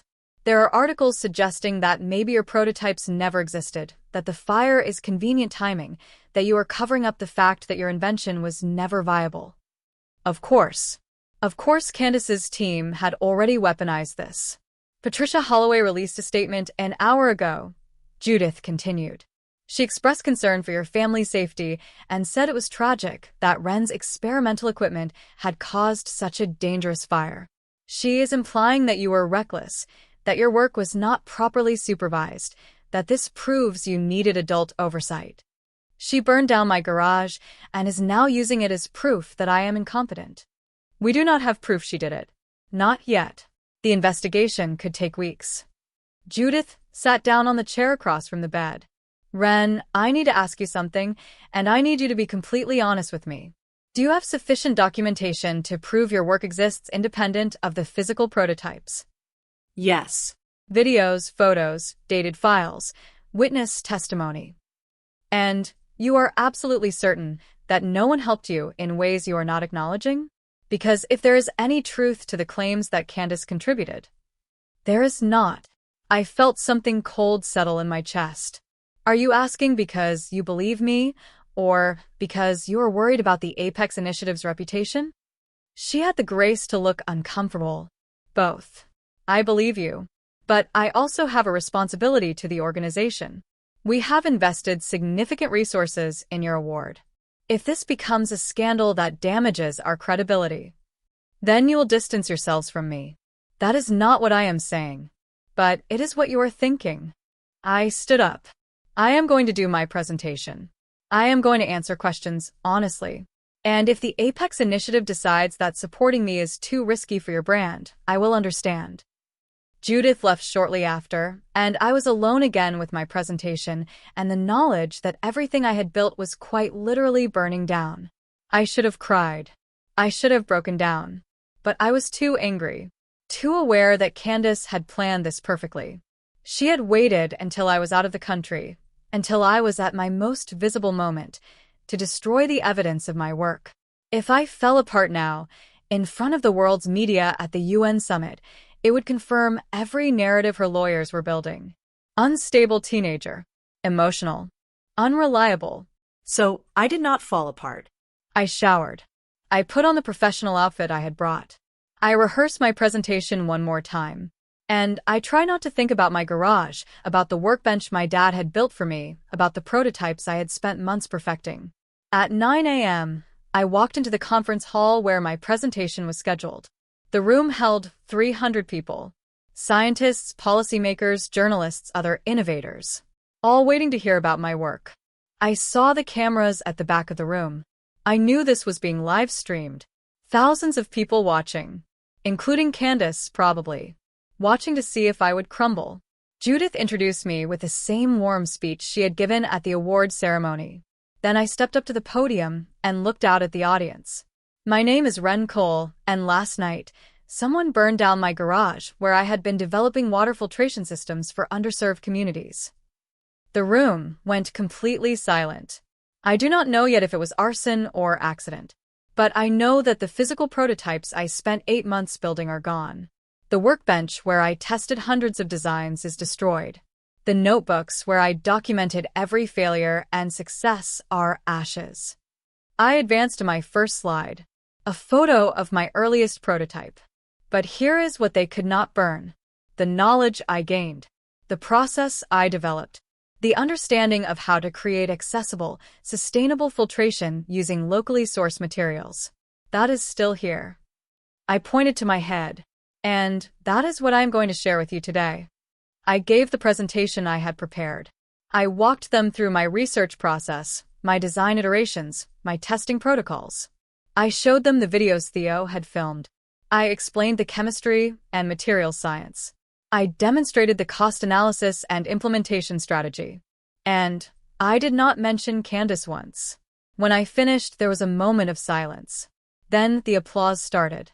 People stood. The ovation went on for 2 full minutes. The question and answer session was supposed to be 20 minutes. It lasted 45.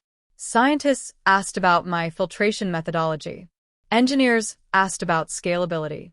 Policymakers asked about implementation partnerships. And then, inevitably, a journalist near the back raised her hand. Given the recent allegations about your stepmother's involvement in your work and the fire that destroyed your prototypes, how can you verify that your designs actually function as you claim? I had been waiting for this question. I have 8 months of documented research, video evidence of working prototypes, testimony from Dr. Amara Osei and other advisors who observed my work. And I have the knowledge to rebuild everything that burned. If anyone here doubts that my system works, I will build a new prototype right now. Give me the materials and 4 hours, and I will demonstrate it live. The room erupted. People were shouting questions. Judith was making cutting motions at the moderator. But the moderator, an older man from the UN Environmental Program, was smiling. I think we can arrange that, he said. If Ms. Cole is willing to demonstrate her work publicly, we have facilities here at the conference center. Would this afternoon be acceptable? I had not actually expected them to take me up on it. But I nodded. Yes. The rest of the morning was chaos. The Apex Initiative team scrambled to source materials. Dr. Osei, who had flown to Geneva to support me, helped me create a supply list. The conference organizers cleared a space in one of the demonstration labs and set up cameras. And then, at 2 p.m., in front of a live audience and streaming cameras, I built a water filtration system from scratch. My hands were shaking when I started. But as soon as I began working, muscle memory took over. This was what I knew. This was what I had done hundreds of times in my garage at home. I explained each step as I worked. Why I chose specific materials. How the filtration layers functioned. What made this design different from existing systems. 4 hours and 12 minutes later, I had a working prototype. We poured contaminated water samples through it. We tested the output. The results were projected on screens for everyone to see. The filtration system worked. The room exploded with applause and camera flashes. Scientists crowded around asking to examine the design. Organizations wanted to discuss implementation partnerships. Media wanted interviews. I had done it. I had proved my work was real, that it was mine, that no one could take it from me. But when I finally got back to my hotel room that night, exhausted and overwhelmed, I found 17 new missed calls. All from David Park. I called him back with a sense of dread. Ren. His voice was strained. I need to tell you something, and you are not going to want to hear it. What happened? We got the preliminary fire investigation report. The fire was not arson. It was electrical. A faulty outlet near your workbench. He paused. Candace did not start the fire. Her car was in the neighborhood, but she never stopped. The security footage shows her driving through. She did not violate the restraining order. But the timing is unfortunate, but not criminal. He took a breath. Ren, there is more. We found out why she was in the neighborhood. She was not there for you. She was there meeting with your father. The hotel room was suddenly too cold. What? Your dad met with Candace last night. At a coffee shop 3 blocks from your house. They spoke for approximately 40 minutes. We have this from her lawyer, who is now arguing that your father's willingness to meet with her proves that the situation is not as hostile as we have claimed. They are using it to suggest reconciliation is possible, that maybe the criminal charges should be dropped. Why would my dad meet with her? I do not know. I have been calling him for 6 hours. He is not answering. I hung up and immediately called my dad. It went straight to voicemail. I called again. Voicemail. I texted. David told me you met with Candace. Call me right now. No response. I called Theo. He answered immediately. Have you talked to my dad? Not since yesterday morning. Why? He met with Candace last night, right before the fire. And now he is not answering his phone. What? That does not make sense. Why would he? Theo stopped. Ren, I am going to your house right now. I will call you when I get there. 20 minutes later, my phone rang. Your dad is here, Theo said. He is okay. But Ren, he has been drinking. I have never seen him like this. Put him on the phone. There was shuffling. Then my dad's voice, slurred and broken. Ren. Baby, I am so sorry. Why did you meet with Candace? She said she wanted to talk. Just talk. She said if I met with her, she would consider dropping the patent claim. She said we could end this without destroying both families. He was crying. I just wanted it to be over. I wanted you to be able to focus on your work instead of court cases and lawyers. What did you tell her? Silence. Dad. What did you tell her? She asked me if I thought it was possible that she had helped you without you realizing it. If maybe she had created an environment that supported your work, even if she did not contribute directly. She said if I would just acknowledge that, she would walk away. No money. No patent claim. Just acknowledgement. My blood turned to ice. What did you say? I said maybe. I said it was possible that having her in the house had given you stability, that maybe that counted as support. His voice broke. I did not mean it. I was just trying to get her to leave us alone. But Ren, she recorded it. She recorded the whole conversation. Her lawyer already has it. I stopped breathing. They're going to use it in court. They're going to say that even your own father admits Candace contributed to your work. They're going to say, I am the one who knows you best, so my testimony matters more than yours. He was sobbing now. I destroyed our case. I destroyed everything. I am so sorry. I hung up. Then I dropped my phone on the hotel bed and finally started to cry. Because I had just spent the day proving to the world that my invention was real and mine. I had rebuilt my prototype in front of cameras. I had demonstrated my knowledge and capability. And none of it mattered. Because my own father had just given Candace's lawyers exactly what they needed to win. The person I trusted most in the world had betrayed me. Not maliciously, not intentionally, but completely. There was a knock at my door. I did not answer it. Another knock, more insistent. Ren, it is Judith. David Park called me. I know what happened. Please open the door. I opened it because I did not have the energy to do anything else. Judith came inside, took one look at my face, and pulled me into a hug. I stood there stiffly, unable to return it. Your father made a mistake, she said quietly. A big one. But it is not over. He gave them a recorded statement saying Candace contributed to my work. He said she maybe provided stability. That is not the same as saying she invented your filtration system. It is enough. It is enough for them to argue that she deserves credit, that she deserves compensation, that I should have acknowledged her. I pulled away. And he is right. I did have stability. I had a house and food and the ability to work in a garage without worrying about survival. That is more than most people have. Maybe I do not deserve this award. Maybe I am just a privileged kid who had resources and thinks she invented something special. Stop. Judith's voice was sharp. That is exhaustion and betrayal talking. Your invention is special. Your work is important. And having basic stability does not mean you owe someone credit for your intellectual achievements. Tell that to the judge. She was quiet for a moment. There is something you need to know. Something David probably has not told you yet because he is still processing it. I waited. We found Kira Hayes, the girl from Candace's previous marriage. Rebecca Torres convinced her to go on record. Judith pulled out her phone and showed me an article that had been published 2 hours ago. The headline read, Serial Predator, Stepmother Accused of Repeatedly Targeting Talented Youth. The article detailed Candace's marriage to Victor Hayes, the fight over Kira's music royalties, the pattern of behavior. Kira had given a full interview describing how Candace had isolated her from her father, made her doubt her own talents, and then tried to claim ownership of her work. "This changes the narrative," Judith said. "This proves a pattern. This is not a family dispute. This is predatory behavior." But I could barely focus on the article, because at the bottom, there was an update added an hour ago. Victor Hayes, Candace Cole's ex-husband, was also interviewed for the story.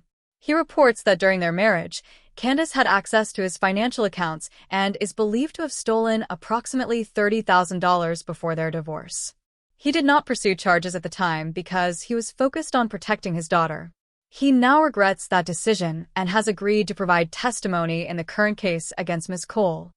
Tire-t-il tous en dollars? Candace had not just tried to steal intellectual property from Kira. She had stolen money from Victor. She was not just manipulative. She was a thief. "Do you see?" Judith said. "This is bigger than your father's mistake. This is a pattern of criminal behavior. David is already filing motions to include this history in your case." I read the article again, then looked at Judith. "How did you find Kira?" Rebecca Torres did. "She has been investigating Candace for weeks. The Apex legal team has been supporting her research." "Why?" Judith hesitated. "Because we have dealt with people like Candace before. People who see talented young people as opportunities to exploit. It is more common than you think. We wanted to make sure we had the full picture before we committed to supporting your case publicly. So, you have been investigating me too, making sure I was telling the truth. Making sure we understood what we were dealing with." "Yes." She did not apologize for it. "And what we found is that you are telling the truth. Candace has done this before, and your father's recorded statement is unfortunate, but not case-ending." I wanted to believe her, but I was so tired. Tired of fighting. Tired of having to prove myself. Tired of watching people I loved make choices that hurt me, even when they did not mean to. "I want to go home," I said.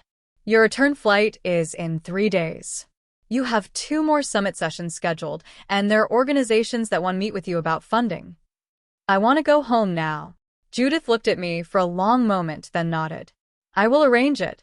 But Ren, what you did today, rebuilding that prototype in front of everyone, that matters.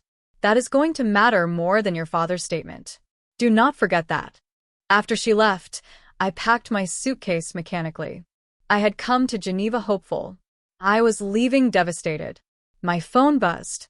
A text from an unknown number. "Congratulations on your little demonstration today. Very impressive. But it does not change the facts. Your father admits I helped you. The court will see that I provided the support that made your work possible. You can build all the prototypes you want. They're just going to prove how much you owe me. See you in court, sweetheart." Candace. She had gotten a new phone number to text me, to make sure I knew that even my moment of triumph was really her victory. I looked at the message for a long time. Then I did something I probably should not have done. I responded, "You burned down my garage, and I rebuilt my prototype in 4 hours in front of the United Nations. You stole from your ex-husband and his daughter, and now they are testifying against you. You forged legal documents and got arrested on my graduation day. Every move you make to destroy me just proves how desperate you are. So yes, I will see you in court. And when I win, I will make sure everyone knows exactly what you are." I hit send before I could reconsider. Her response came immediately. "You sound just like Kira Hayes. She thought she would win too. Ask her how that worked out. And then, enjoy Geneva. Your house burned. Your father betrayed you. Your perfect day ended in ashes. But sure, tell yourself you are winning." I blocked the number, but the words stayed with me, because she was right about one thing. My perfect day had ended in ashes. My garage was destroyed. My father had compromised our case. And I was alone in a hotel room in Geneva, thousands of miles from home, fighting a battle I was not sure I could win. I opened my laptop and pulled up the video from today's demonstration. I watched myself build the filtration system, explaining each step with confidence I did not currently feel. That girl in the video looked strong. Capable. Certain. I did not feel like her right now. I felt like someone who had won a battle and lost the war. Someone who had proved her work was real, but could not prove she deserved to keep it. Someone who was so tired of fighting that Candace's offer of settlement was starting to look almost reasonable.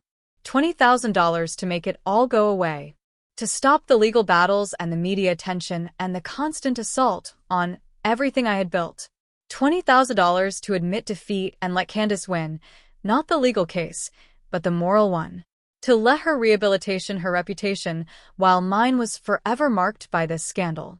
I understood why Kira Hayes had given up music. I understood why fighting sometimes cost more than surrendering. And I hated that I understood it. At 3 a.m. Geneva time, I gave up on sleep and called Theo. "I am coming home tomorrow," I said when he answered. "Can you pick me up from the airport?" "Of course. Are you okay?" No. "Do you want to talk about it?" "Not yet." "Okay. I will be there when you land." "And Ren?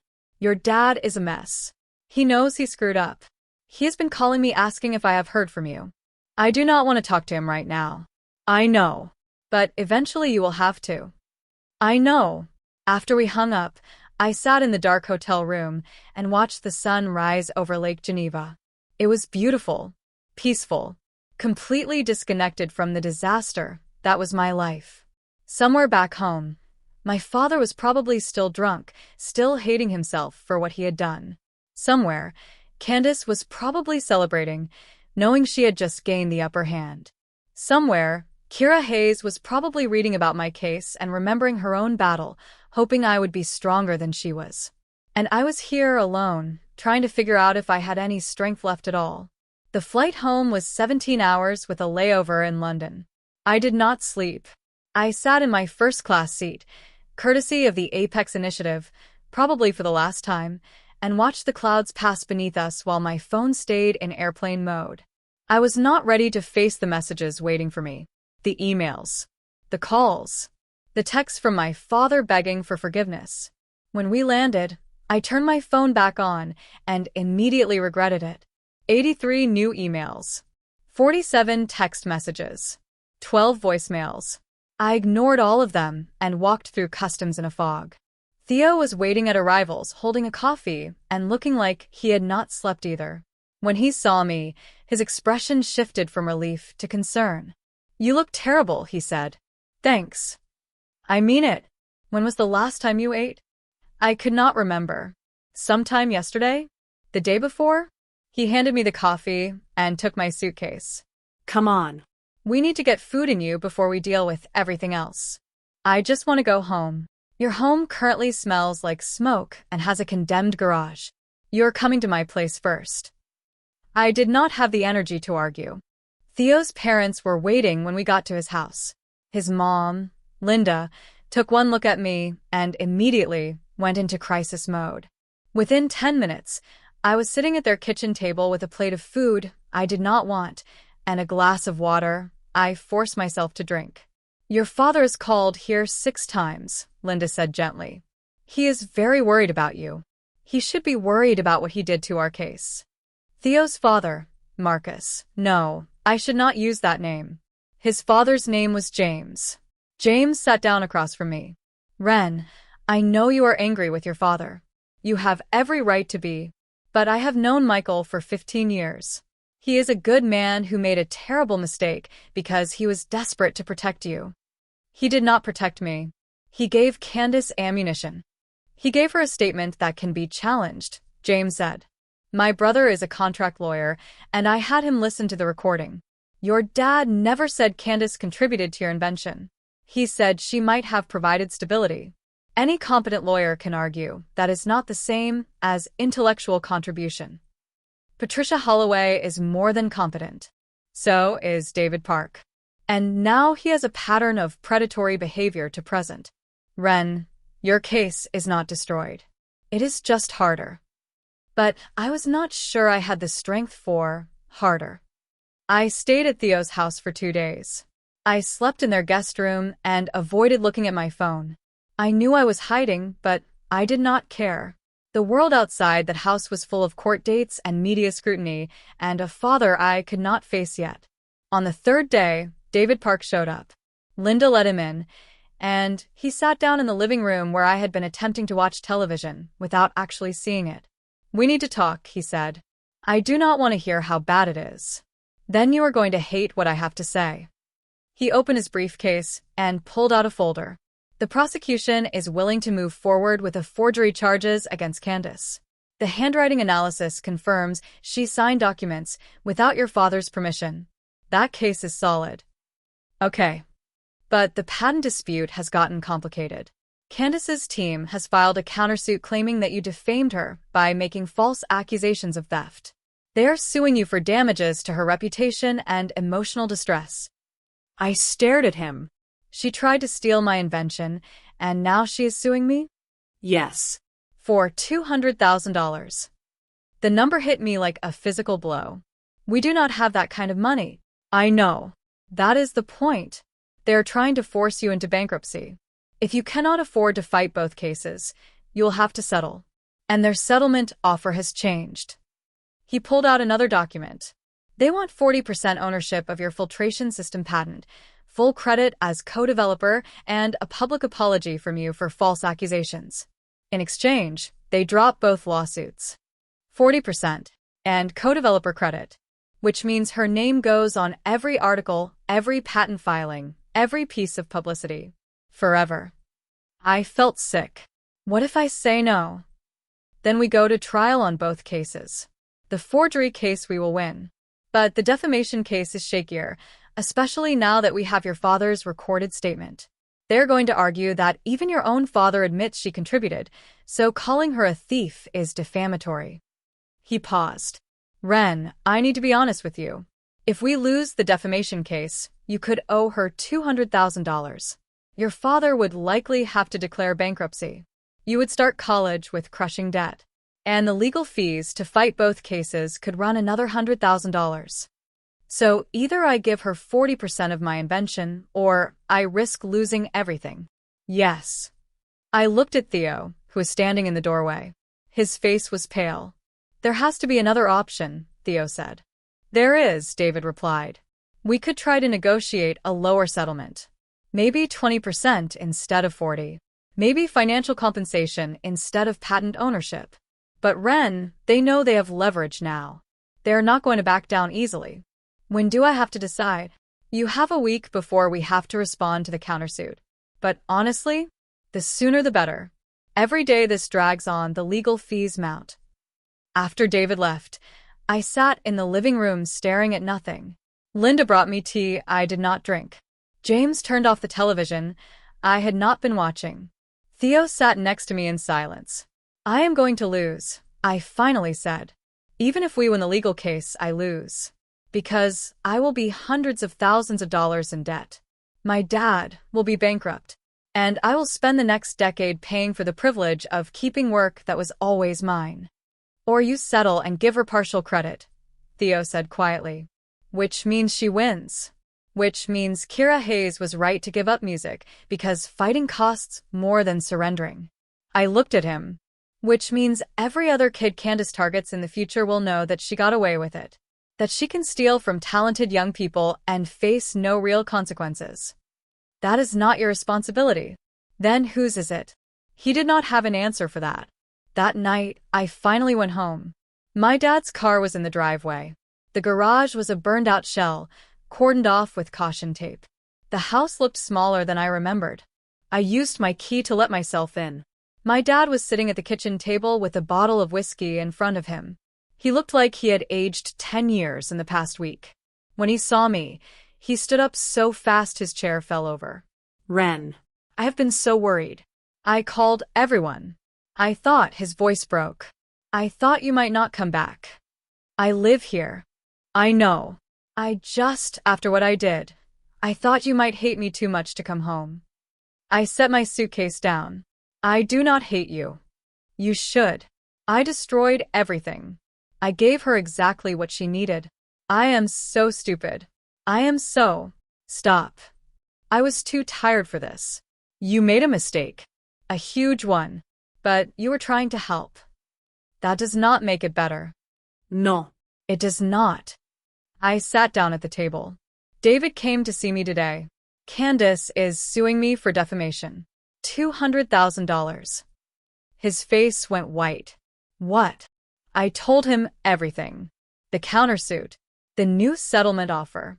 The impossible choice between giving up 40% of my work or risking financial ruin. This is my fault, he said. All of it. If I had just paid attention. If I had not been so blind when I married her. If I had not met with her. If Mom had not died, none of this would have happened. We can play the if game forever. It does not change where we are now. He sat down heavily. What are you going to do? I do not know. We sat in silence for a long time. The kitchen clock ticked loudly. Outside, I could hear neighbors talking, dogs barking, the sounds of normal life continuing while mine fell apart. I will sell the house, my dad said finally. We can use the equity to pay the legal fees. I will figure something out. This is your house. Mom's house. It is just a building. You are more important. But even selling the house would not be enough. Not for $200,000 in potential damages plus legal fees. We would lose everything and still come up short. I went to my room and lay down on my bed, staring at the ceiling. My phone buzzed constantly with messages I did not read. The medal from the Apex Award was sitting on my desk, the blue ribbon already faded from handling. I had won that award. I had earned it. I had stood in front of the United Nations and rebuilt my prototype from scratch to prove my work was real. And none of it mattered because Candace had found the one weapon I could not defend against, the legal system designed to protect the wealthy and punish the vulnerable. Over the next 3 days, things got worse. The hospital completed their ethics investigation into my dad. They found no wrongdoing, but the administrator who delivered the news strongly suggested that my dad consider taking a leave of absence until the media attention dies down. It was not a firing. It was not even a suspension. But it was a clear message. His presence was becoming a problem. My dad came home that day and went straight to the whiskey bottle. Theo's parents got a cease and desist letter from Patricia Holloway's office, claiming that Theo had illegally recorded conversations with Candace and threatening legal action if he did not turn over all documentation related to my case. It was baseless. Theo had never recorded Candace, but it was enough to scare his parents. James pulled Theo aside and asked him to be careful about getting too involved. Dr. Osei called to tell me that the anonymous complaint filed against her had been dismissed, but the dean had suggested she might want to limit her mentorship of high school students in the future to avoid even the appearance of impropriety. Everywhere Candace touched, she left damage. Even when she lost individual battles, she won the war by making it too painful for anyone to stand with me. On the 4th day, I woke up and could not get out of bed. Not metaphorically. Physically. My body felt like it weighed 1,000 pounds. My chest was tight. My head throbbed. When I tried to sit up, the room spun. My dad found me 2 hours later, still lying there, staring at the ceiling. Ren? Are you sick? I do not know. He felt my forehead. You do not have a fever. Should I call a doctor? No. I am just tired. But it was not regular tiredness. It was the kind of exhaustion that came from fighting too long, from carrying too much, from holding yourself together through crisis after crisis until your body finally said enough. I stayed in bed for the rest of the day. And the next day. And the day after that. My dad brought me food I barely ate. Theo texted me messages I did not answer. David called with updates I did not want to hear. On the 6th day, there was a knock at my bedroom door. I ignored it. The knock came again, more insistent. Ren, it is Judith from the Apex Initiative. Your father let me in. Can I come in? I did not answer, but she opened the door anyway. She looked around my room, curtains drawn, clothes on the floor, me in the same pajamas I had been wearing for 3 days, and her expression shifted from professional concern to genuine worry. When is the last time you showered? I do not know. When is the last time you left this room? Does it matter? She sat down on the edge of my bed. Ren, you are scaring people. Your father is terrified. Theo has called me 6 times. Dr. Osei is worried sick. They should not waste their energy. I am fine. You are not fine. You are depressed and overwhelmed and giving up. I am being realistic. Candace is going to win. Maybe not the criminal case, but everything that matters. She is going to take credit for my work or bankrupt my family trying to stop her. Those are my options. So, what is the point of getting out of bed? Judith was quiet for a moment. Can I tell you something? I did not respond, but she continued anyway. 5 years ago, the Apex Initiative gave an award to a young man in Thailand who had developed a low-cost water purification tablet. Brilliant kid. His invention could have saved thousands of lives. But 3 months after he won, his uncle sued him claiming the idea had been discussed at a family dinner, so the whole family deserved credit and profit. The legal battle destroyed that young man. He stopped working on the tablets. He dropped out of university. Last I heard, he was working in a factory and had not touched chemistry in years. That is supposed to make me feel better? No. It is supposed to make you understand what is at stake. We failed that young man. We gave him an award and publicity and then left him alone to fight a legal battle he was not equipped for. His uncle won, not because he had a legitimate claim, but because he had more money and more stamina for the fight. She leaned forward. I am not going to let that happen to you. You cannot stop it. You are an organization that gives awards, not a legal defense fund. Actually, we are both. The Apex Initiative's legal fund has $2 million specifically for cases like yours. We have lawyers who specialize in protecting young innovators from predatory relatives and partners. And we have decided to take on your case fully. No more just coordinating with David Park. We are bringing in our own team. I finally looked at her. Why? Because Candace Cole is exactly the kind of predator we exist to fight against. Because you are exactly the kind of innovator we exist to protect.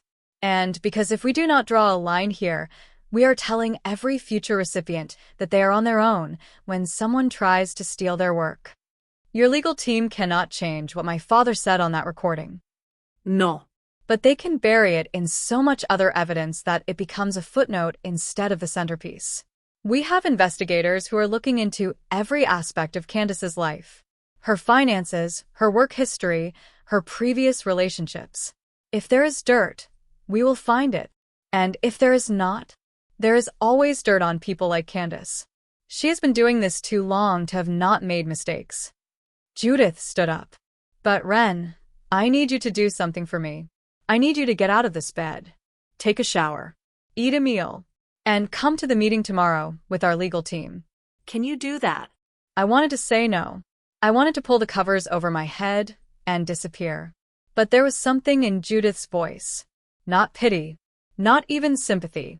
Just a firm expectation that I would get up and fight because that was what people did when things got hard. Okay, I whispered. Okay, I will be there. She nodded and left, closing the door quietly behind her. I lay there for another hour. Then I got up. I took a shower that lasted 40 minutes, washing away 6 days of misery. I put on clean clothes. I went downstairs and ate dinner with my dad, who looked so relieved to see me functioning that he started crying into his pasta. I am not giving up, I told him. But I need you to stop drinking. I need you to be present. Can you do that? He pushed the wine glass away. Yes. And I need you to forgive yourself for the recording. What is done is done. We move forward from here. I do not know if I can. You have to. Because I cannot carry my guilt, and yours too. I am not strong enough. He reached across the table and took my hand. You are the strongest person I know. I am not. But I am going to pretend to be until it becomes true. The next morning, I met with the Apex legal team. There were 4 lawyers, 2 investigators, and Judith. They had set up in a conference room at a downtown hotel, and the table was covered with documents and laptops and evidence files. The lead lawyer was a woman named Catherine Price. She was maybe 50, with sharp eyes and an air of controlled intensity that made Patricia Holloway look like an amateur. Let me be clear about what we are doing here, Catherine said without preamble. We are not just defending you against Candace's claims. We are going after her. Aggressively. We are going to expose every lie, every manipulation, every crime she has ever committed. And when we are done, she is not going to walk away with 40% of your patent.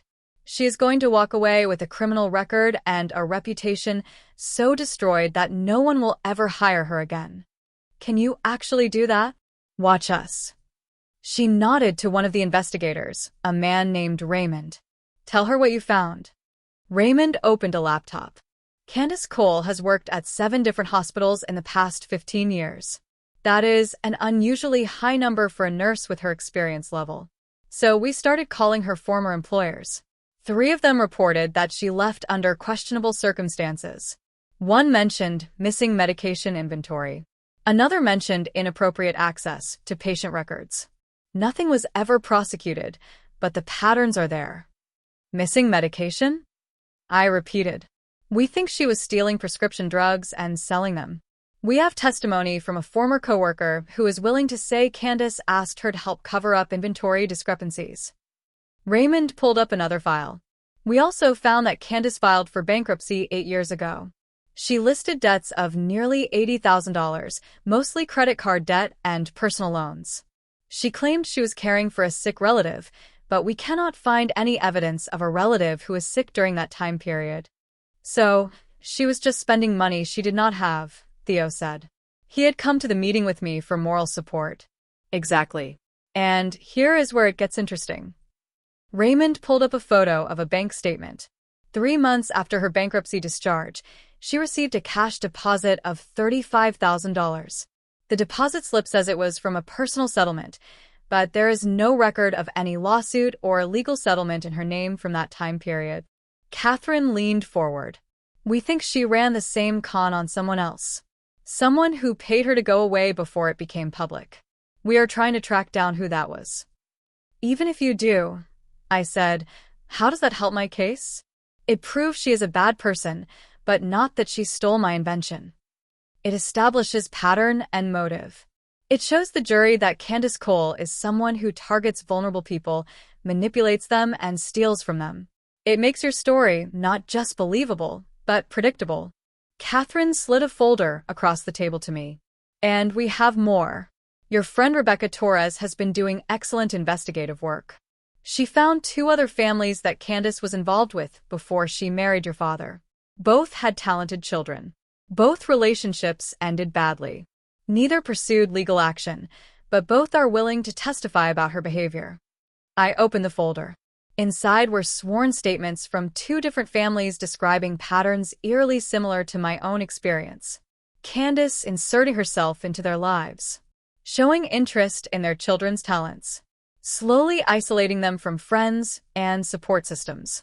And then, when the children achieved something valuable, attempting to claim credit or ownership. She has done this at least 4 times that we know of, Catherine said. Probably more. This is not a misunderstanding or a family dispute. This is a serial predator who has refined her technique over years. Why has no one stopped her before? Because she is smart. She picks targets who are vulnerable, widowed parents, single parents, people in crisis. She establishes herself as a helper, a supporter. And then when she makes her move, the victims are usually too exhausted or too broke to fight back. They settle quietly, or just walk away. Catherine's expression hardened. But you are not walking away. And this time, she picked the wrong target. Because you have us. For the first time in weeks, I felt something other than despair. I felt angry. Not the overwhelming, destructive anger that had made me want to hide in my bed, but a cold, focused anger that wanted justice. What do you need from me? I asked. Everything. Every interaction you had with Candace. Every conversation. Every moment that felt wrong. Every time she asked about your work or went through your things. We need it all documented in detail. Catherine pulled out a legal pad. And I need you to be prepared for this to get ugly. When we file our counterclaims and present this evidence, Patricia Holloway is going to come after you hard. She is going to try to discredit you, to make you look unstable, to use your grief over your mother against you. Can you handle that? I thought about Kira Hayes, who had given up music because the fight was too painful. I thought about the families in the folder who had let Candace walk away because fighting cost too much. I thought about my mom, who had fought cancer for 3 years with grace and determination and had told me on her deathbed that the only thing that mattered was helping people who could not help themselves. I can handle it, I said. And I meant it. But that night, alone in my room, I let myself acknowledge the truth. I was terrified. Because even with the best lawyers in the world, even with evidence of Candace's pattern of behavior, there was no guarantee we would win. Trials were unpredictable. Juries were swayed by sympathy and narrative. Patricia Holloway was very good at her job. And if we lost, I would not just lose my invention. I would lose my house, my father's financial security, my future. Everything was at stake. And I was 17 years old, fighting a battle that most adults would have surrendered by now. I pulled out my laptop and opened the folder where I kept all my water filtration research. 8 months of work. Hundreds of hours. Dozens of failed prototypes, leading to one that worked.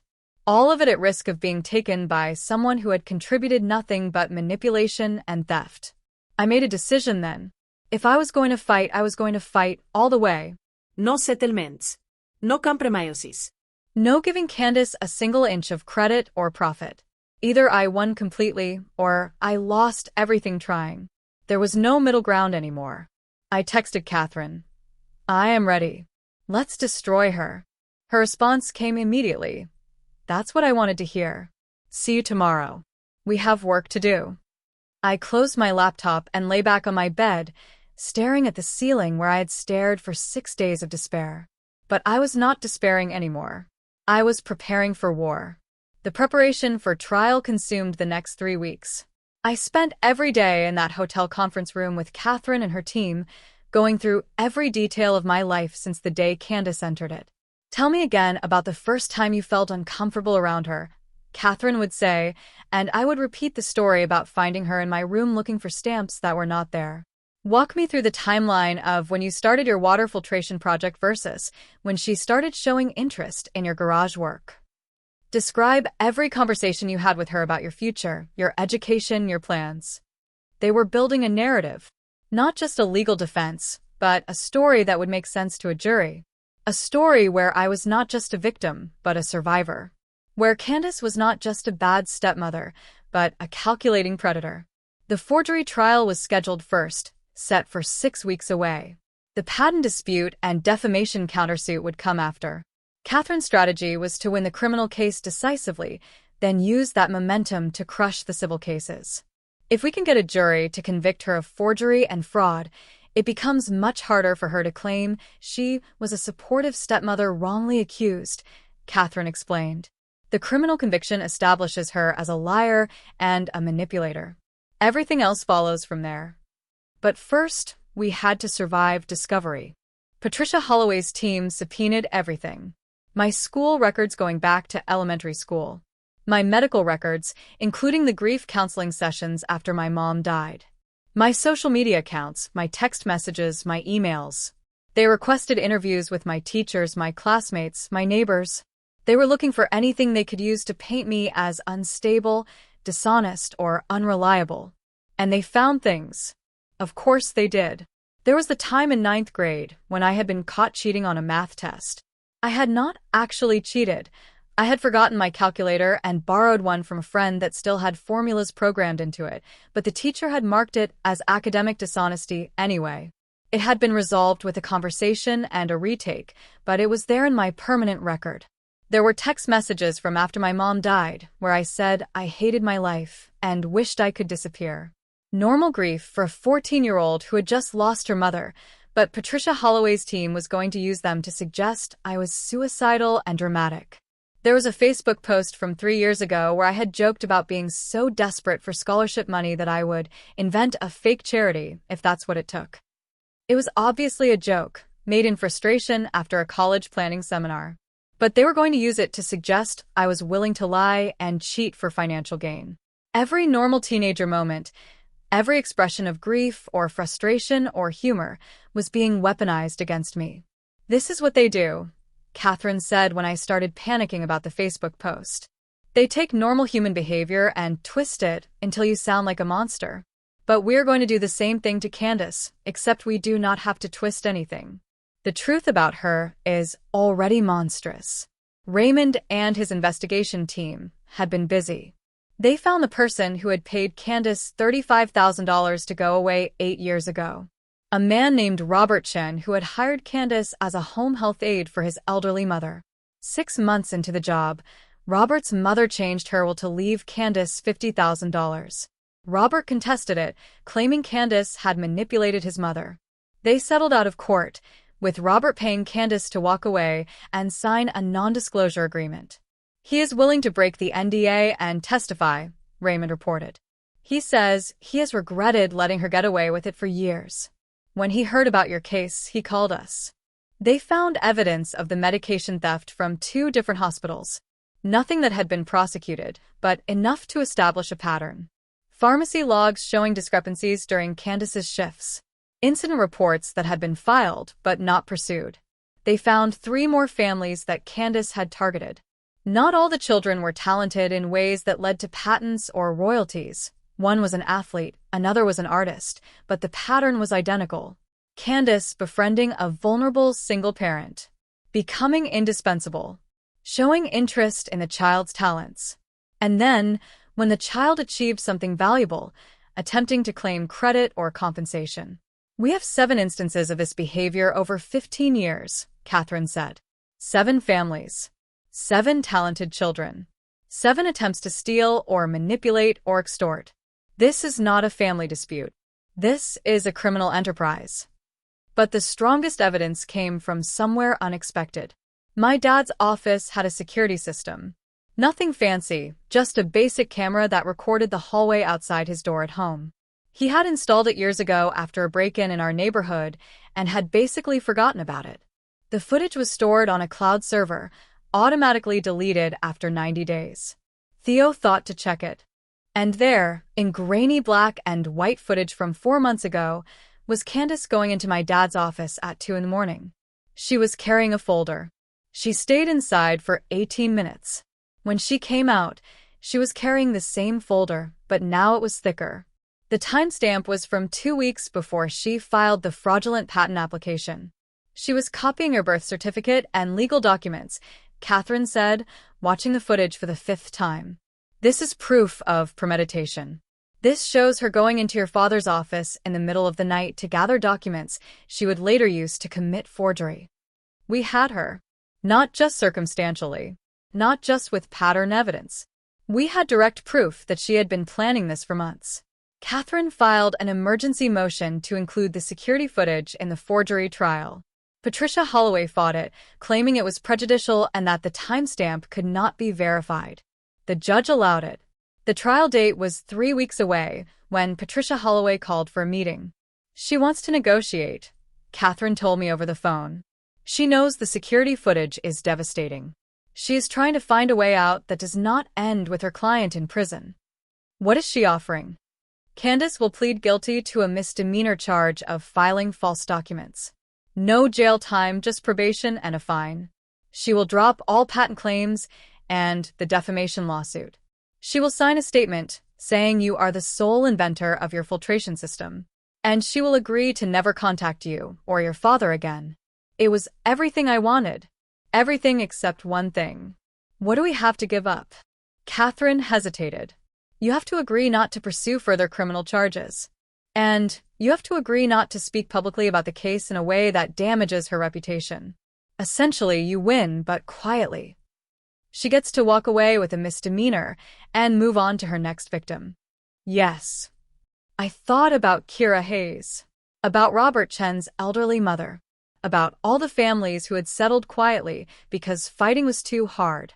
What happens if we say no? I asked. We go to trial. We present all our evidence. The jury sees the security footage, hears from her previous victims, learns about her pattern of behavior.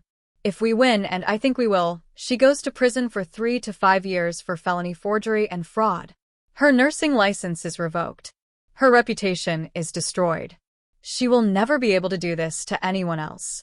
And if we lose, she walks free. You still owe her $200,000 for defamation. Your father declares bankruptcy. You spend the next decade in debt. Catherine paused. But Ren, we are not going to lose. Our case is strong. Stronger than any case I have taken in 5 years. The security footage alone is enough to convict. But there is still a chance. There is always a chance. That is the nature of trials. I hung up and sat in my room staring at the wall. 3 weeks ago, I would have taken the settlement without hesitation. I would have been grateful for the chance to make it all go away. But something had changed in me during those 6 days I spent in bed, during those weeks of preparation, during the slow process of watching Catherine and her team build a case against Candace. I had stopped being afraid. Not completely. I was still terrified of losing, still anxious about what would happen if the jury did not believe us. But underneath the fear was something harder. Something that refused to accept that people like Candace could just walk away with a slap on the wrist.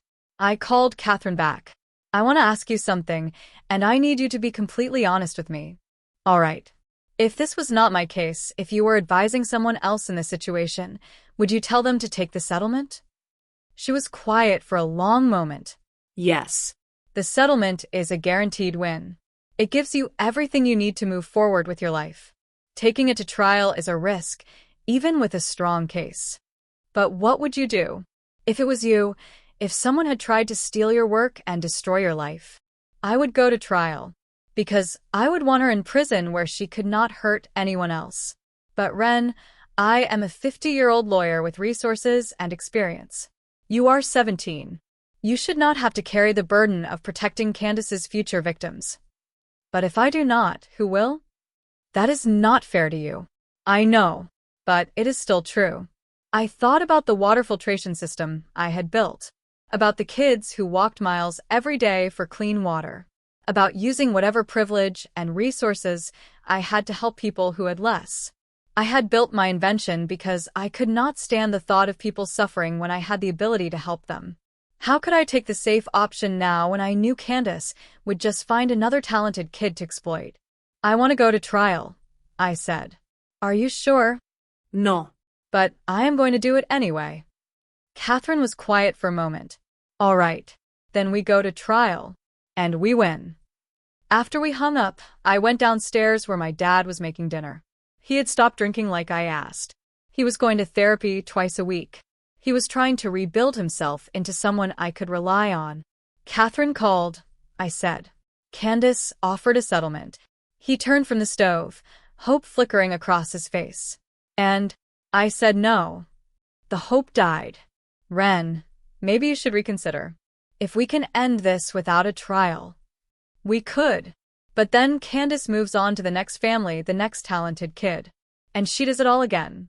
And maybe they do not have the Apex Initiative backing them. Maybe they do not have Catherine Price. Maybe they settle for even less because they do not know how to fight. That is not your responsibility. Maybe not. But it is my choice. I sat down at the kitchen table. I am not doing this to be noble. I am doing it because I cannot live with myself if I let her walk away. I will spend the rest of my life wondering if I could have stopped her from hurting someone else, and chose not to, because I was afraid. My dad sat down across from me. He looked older than he had 6 months ago. Tired, but also clearer somehow, like the fog he had been living in was finally lifting. Your mother would be proud of you, he said.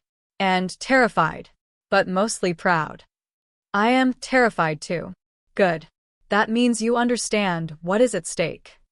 He reached across the table and took my hand. But if we are doing this, we are doing it together. No more secrets. No more me hiding in work or bottles. We fight this as a family. We are not much of a family, just the two of us. Sometimes that is enough. The next morning, Catherine informed Patricia Holloway that we were rejecting the settlement offer. The trial would proceed as scheduled. Patricia's response came 2 hours later. A press release announcing that Candace Cole was the victim of a vindictive teenager and a corrupt legal system trying to destroy an innocent woman who had only ever tried to help her troubled stepdaughter. The media picked it up immediately. Articles questioning my motives. Opinion pieces about teenagers who make false accusations. Think pieces about the dangers of believing children over adults. The narrative was shifting again, and this time I was prepared for it. I called Rebecca Torres, the journalist who had been investigating Candace from the beginning. "I want to do an interview," I said. "A real one. I want to tell my whole story." "Are you sure? Your lawyers are not going to like that. Anything you say publicly can be used against you in court." "I know. But Catherine said Candace's strategy is to make this about my credibility versus hers. So, I want people to hear directly from me what happened. Before the trial, before Patricia Holloway twists everything. When? Now. Today. Before I lose my nerve." Rebecca showed up at my house 3 hours later with a camera crew. We sat in the living room, not my bedroom, not somewhere that looked young and childish, but in the formal space where adults had conversations. And I told my story. Not the sanitized version. Not the careful legal version that Catherine had been preparing for trial. The real version. I talked about my mom dying and how lost my dad and I were afterward. I talked about being relieved when Candace appeared because I thought it meant we would be okay again. I talked about wanting a mother figure so badly that I ignored the warning signs. I talked about building my water filtration system in secret because I was afraid of being dismissed. About the months of work and failure and eventual success. About applying for the Apex Award on a hope and a prayer. I talked about the helicopter landing on my graduation day and Candace locking me out of the house and realizing in that moment that something was very wrong. I talked about the forged documents and the patent theft attempt and the fire that destroyed my garage. I talked about my father's recorded statement and how betrayed I felt. I talked about the 6 days I spent in bed wondering if fighting was worth it. And then I talked about Kira Hayes, about Robert Chen's mother, about all the other families Candace had targeted. "This is not about me anymore," I said, looking directly into the camera. "This is about a pattern of predatory behavior that has been going on for 15 years. Candace Cole finds vulnerable families with talented children, and she exploits them. She did it to Kira Hayes. She did it to at least 6 other families we know about. And if I take the settlement she is offering and walk away quietly, she will do it again. To someone younger or poorer or more vulnerable than me. Someone who does not have the resources to fight back." "So, why are you fighting?" Rebecca asked. "Because I can. Because I have the Apex Initiative backing me and lawyers who believe me and evidence that proves what she did. And because if I do not, I will spend the rest of my life knowing I had the chance to stop her and chose not to because I was afraid." The interview aired 2 days later. It went viral within hours. The response was split. Half the comments were supportive, calling me brave, saying they believed me. The other half called me a liar seeking attention, a spoiled teenager who could not accept responsibility for my own failures. But something shifted. Other people started coming forward. People who had known Candace at various points in her life. A former coworker who said Candace had bragged about finding her retirement plan by marrying men with assets. A neighbor from 10 years ago who said Candace had tried to befriend her teenage son, who was a talented programmer. The narrative was becoming less about my word against hers and more about a pattern that multiple people were confirming. Patricia Holloway fired back with her own media blitz. Interviews with Candace looking sad and wounded, talking about how she had only ever wanted to be a good mother. Character witnesses saying she was a dedicated nurse and caring person. But it was not landing the same way anymore.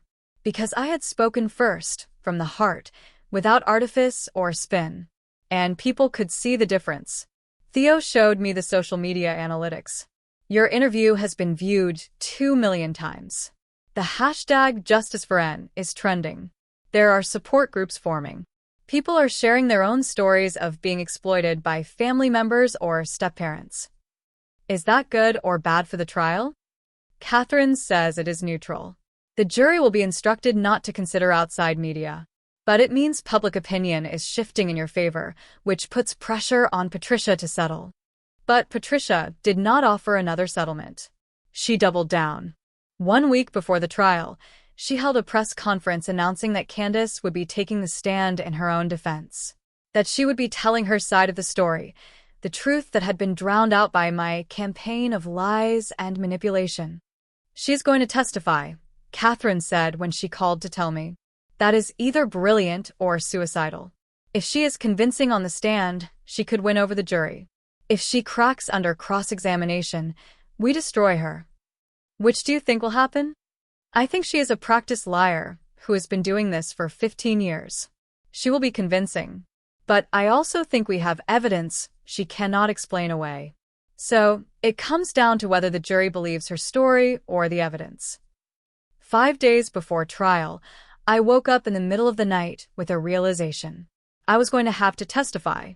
I was going to have to sit in a witness box and tell my story while Candace sat 20 feet away staring at me. While Patricia Holloway tried to tear apart my credibility. While my dad watched from the gallery. I was going to have to relive every moment of the betrayal in front of strangers who would be deciding whether I was telling the truth. The thought made me physically sick. I ran to the bathroom and threw up. Then I sat on the cold tile floor and let myself panic. I could not do this. I was not strong enough.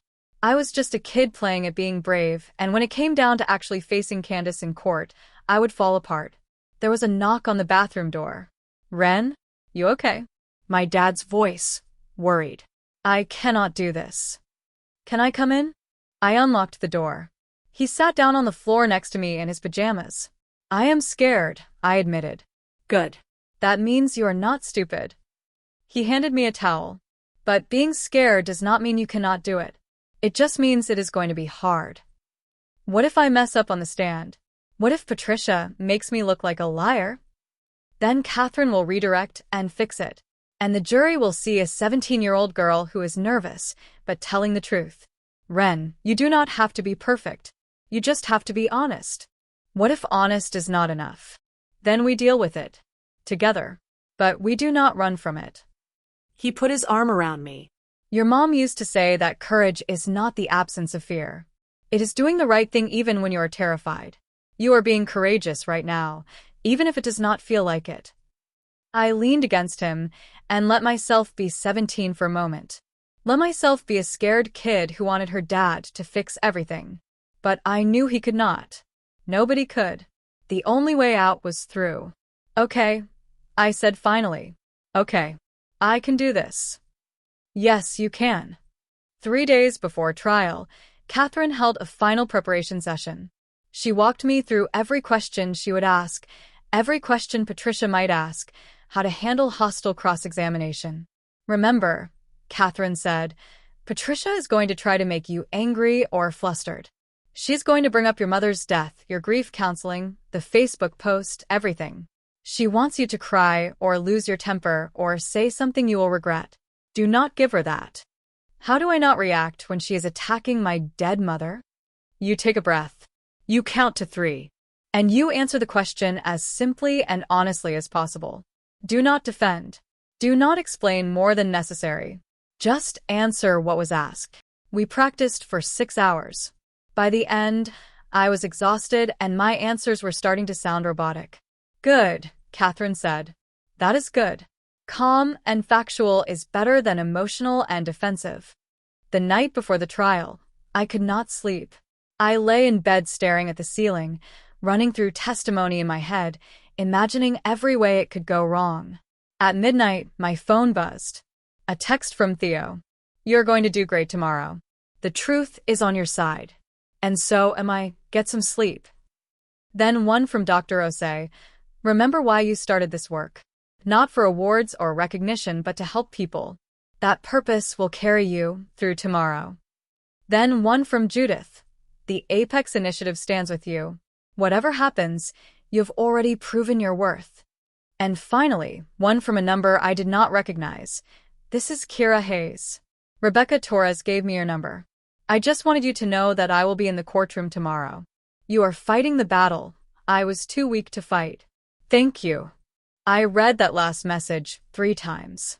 Then I got out of bed and went to my garage, or what used to be my garage before the fire.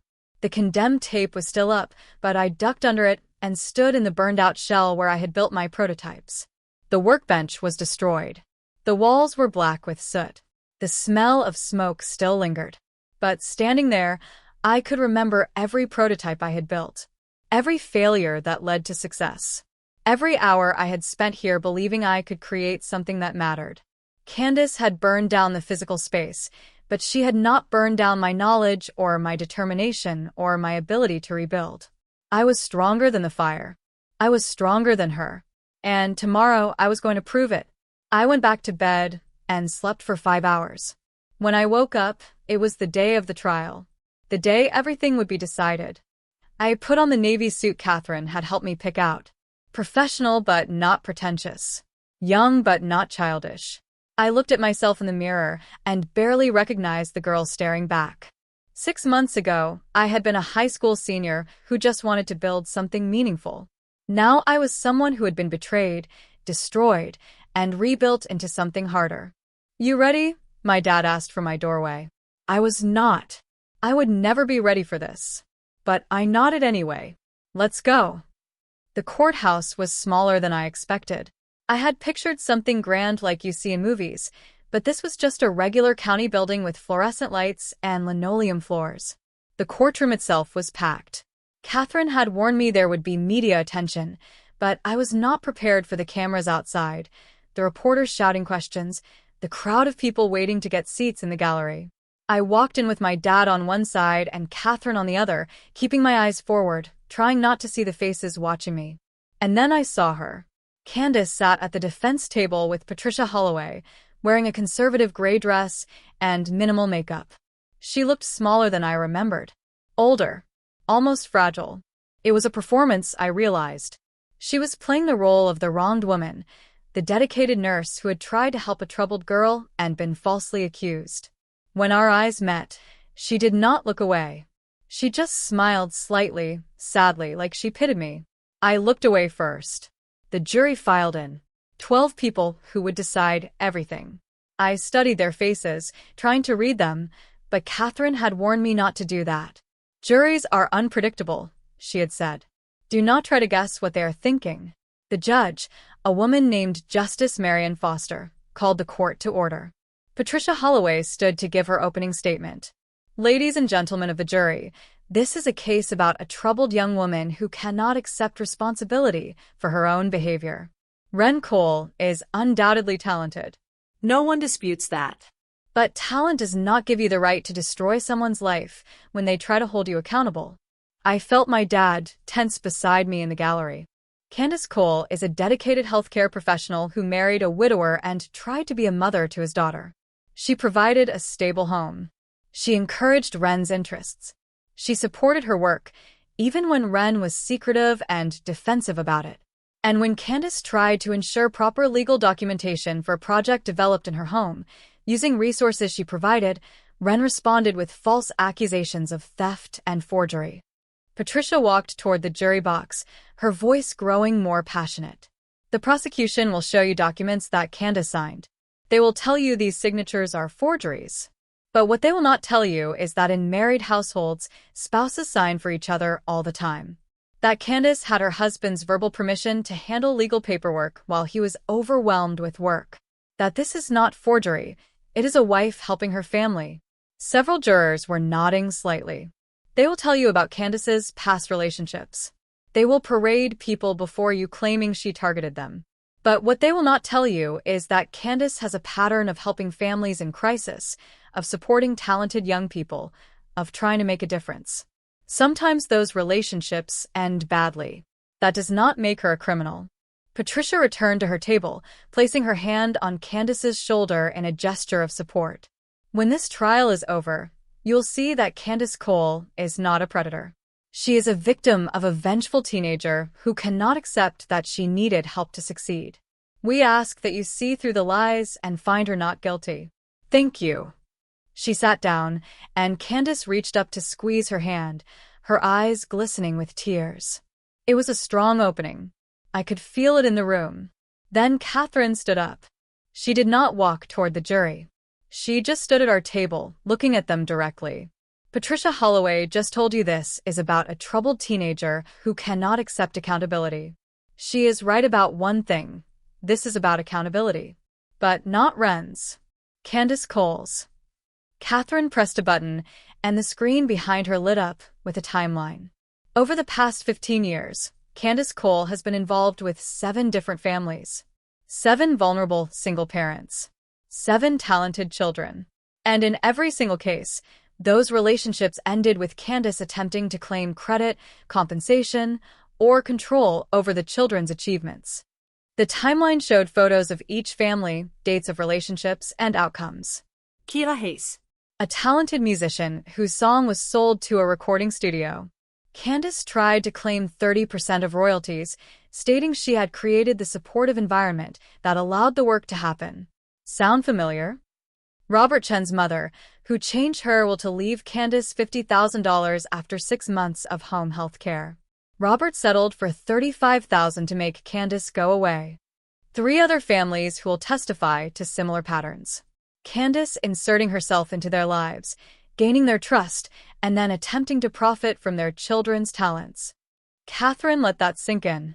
This is not a family dispute. This is not a misunderstanding about who signed what paperwork. This is a serial predator who has refined her technique over 15 years, targeting the vulnerable and exploiting the talented. She clicked to another slide. The security footage from my dad's office, timestamped and clear. This is Candace Cole entering Michael Cole's office at 2 a.m. for months before she filed false patent documents. She is carrying a folder. She stays for 18 minutes. When she leaves, that folder is thicker. She is stealing legal documents she will later use to forge guardianship papers and attempt to steal a 17-year-old's invention. Catherine's voice hardened. This is not about a wife helping with paperwork. This is about premeditated fraud.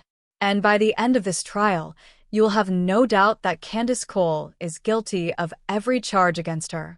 She sat down, and I could see several jurors looking at Candace differently now. The trial began. The prosecution called their first witness, the handwriting expert who had analyzed the forged signatures. He testified for 40 minutes about how the signatures on the guardianship documents were definitively not my father's, how they showed characteristics consistent with Candace's handwriting, how the pressure and angle were wrong.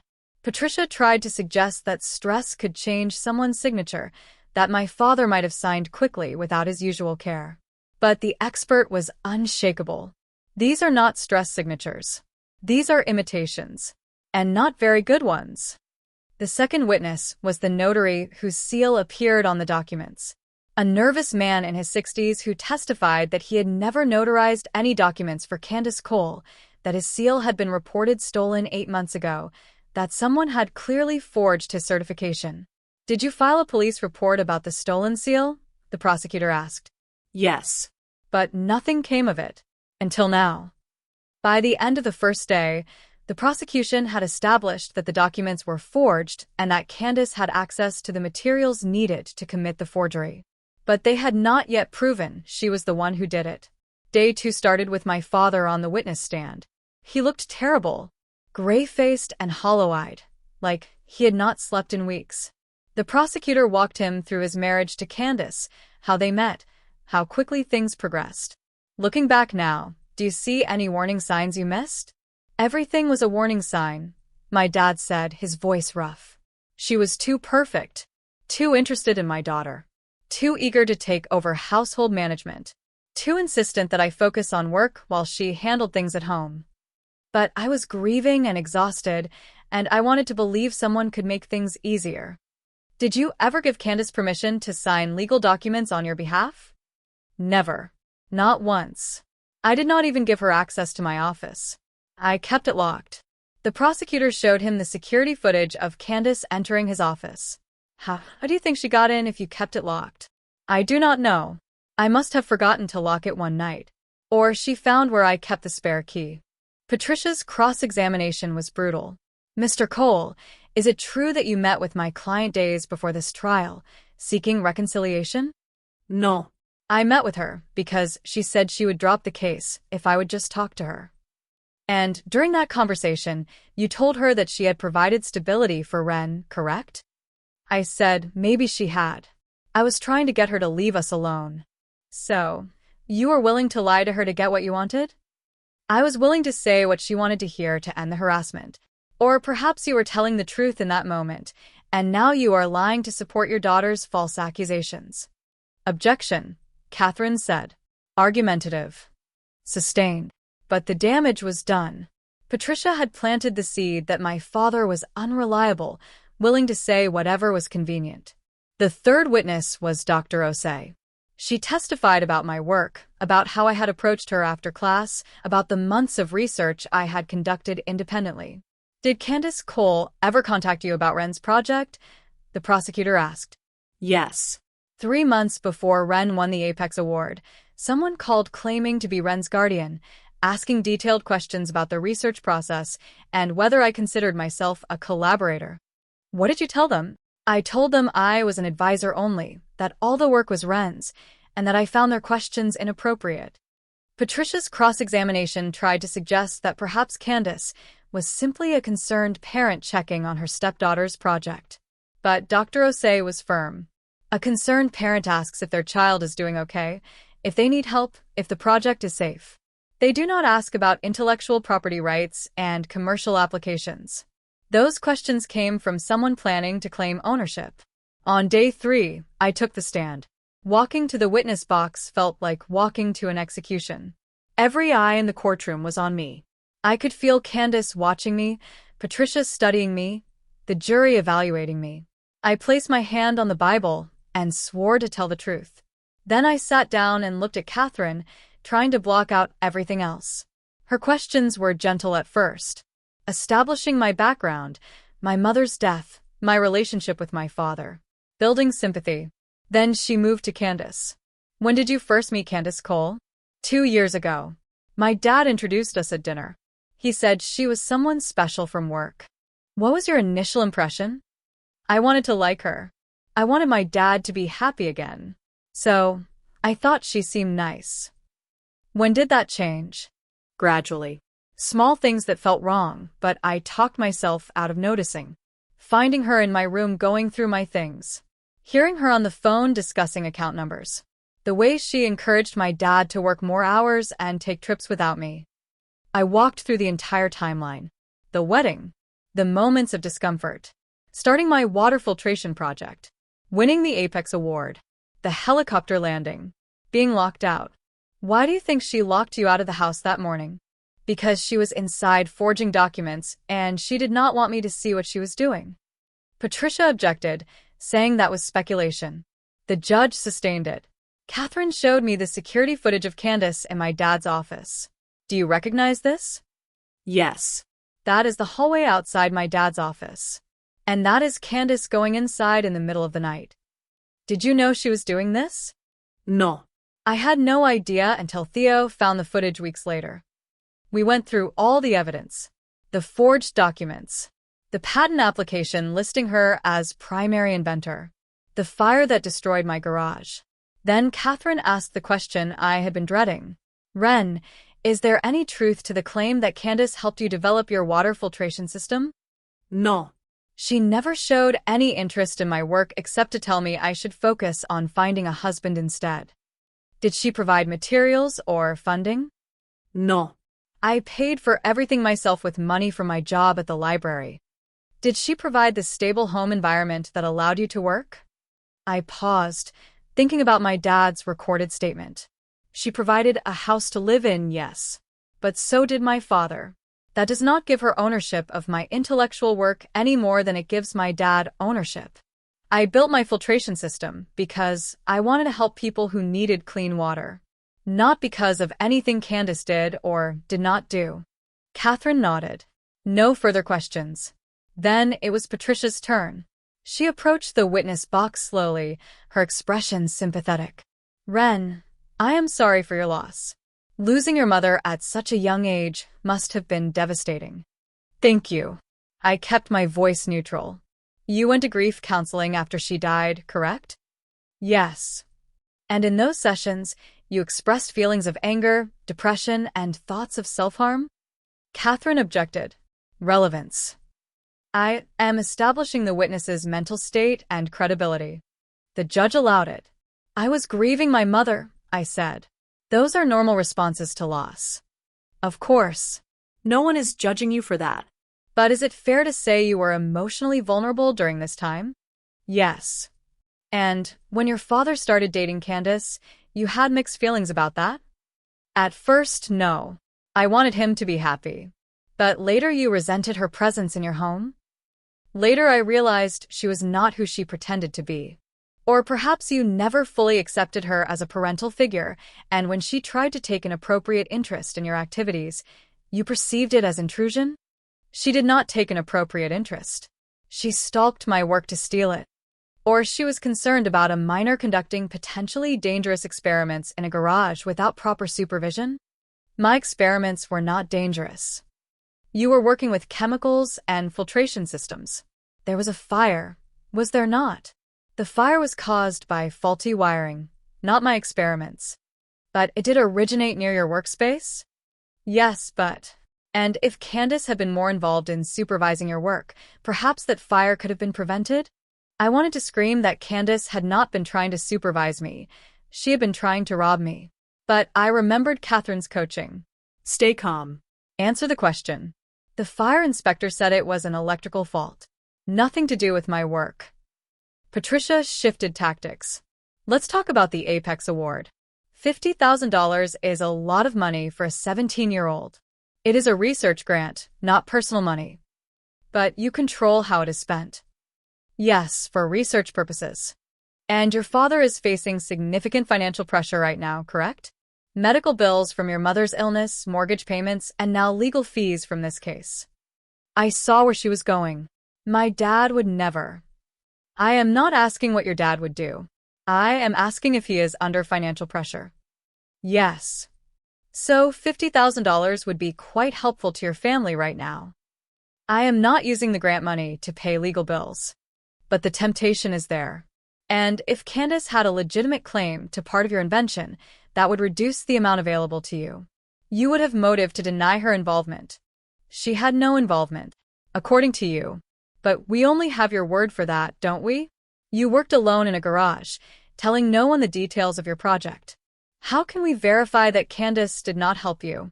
Because I have documentation. Videos. Witnesses who observed my work process.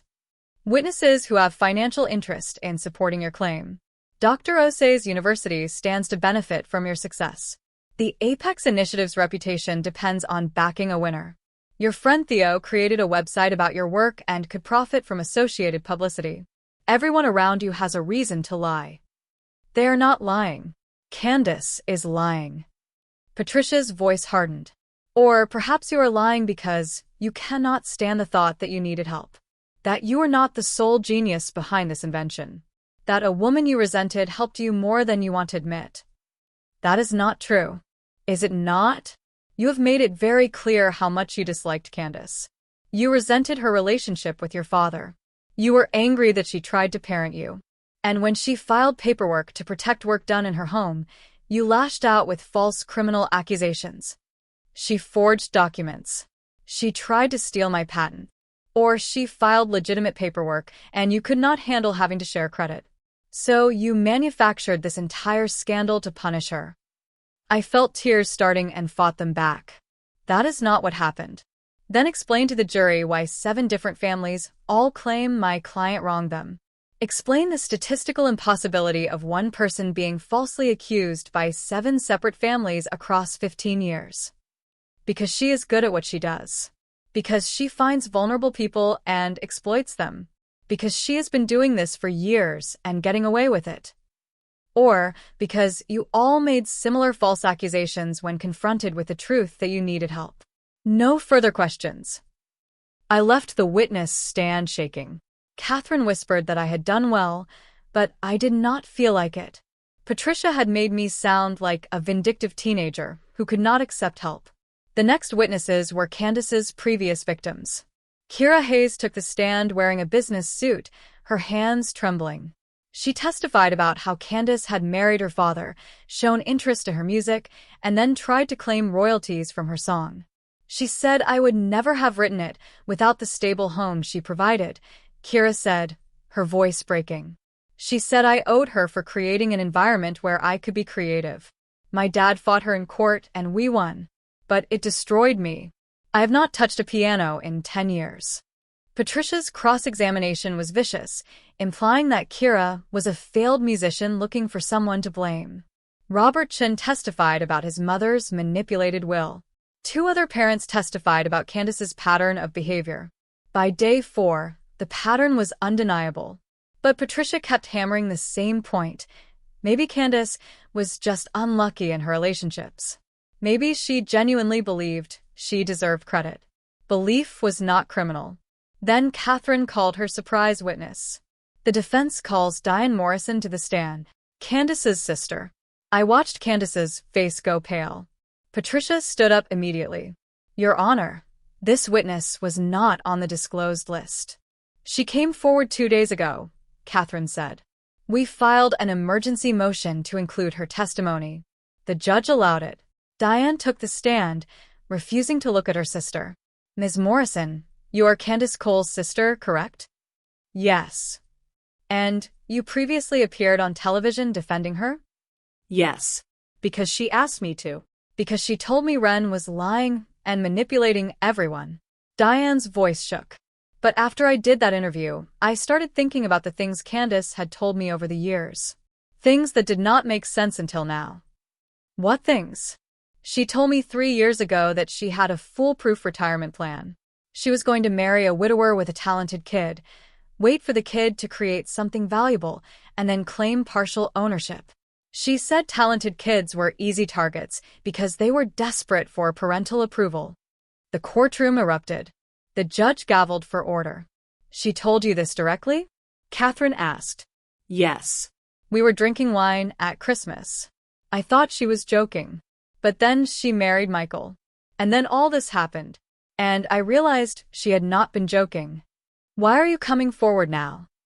Because I watched Wren's interview. And I saw what my sister did to Kira Hayes and those other families. And I realized that if I stayed silent, I was helping her hurt people. Diane finally looked at Candace. I love my sister, but I cannot protect her anymore. Not from this. Patricia's cross-examination tried to suggest Diane was lying to get revenge for some family dispute. But Diane was steady, credible, and clearly devastated by what she was doing. I posted bail for her when she was arrested, Diane said. I defended her on television. I wanted to believe she was innocent, but she is not. And I have to live with myself. When Diane left the stand, she walked past the defense table without looking at Candace.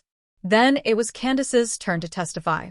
She took the stand wearing a navy dress and pearl earrings, looking every bit the respectable professional Patricia wanted the jury to see.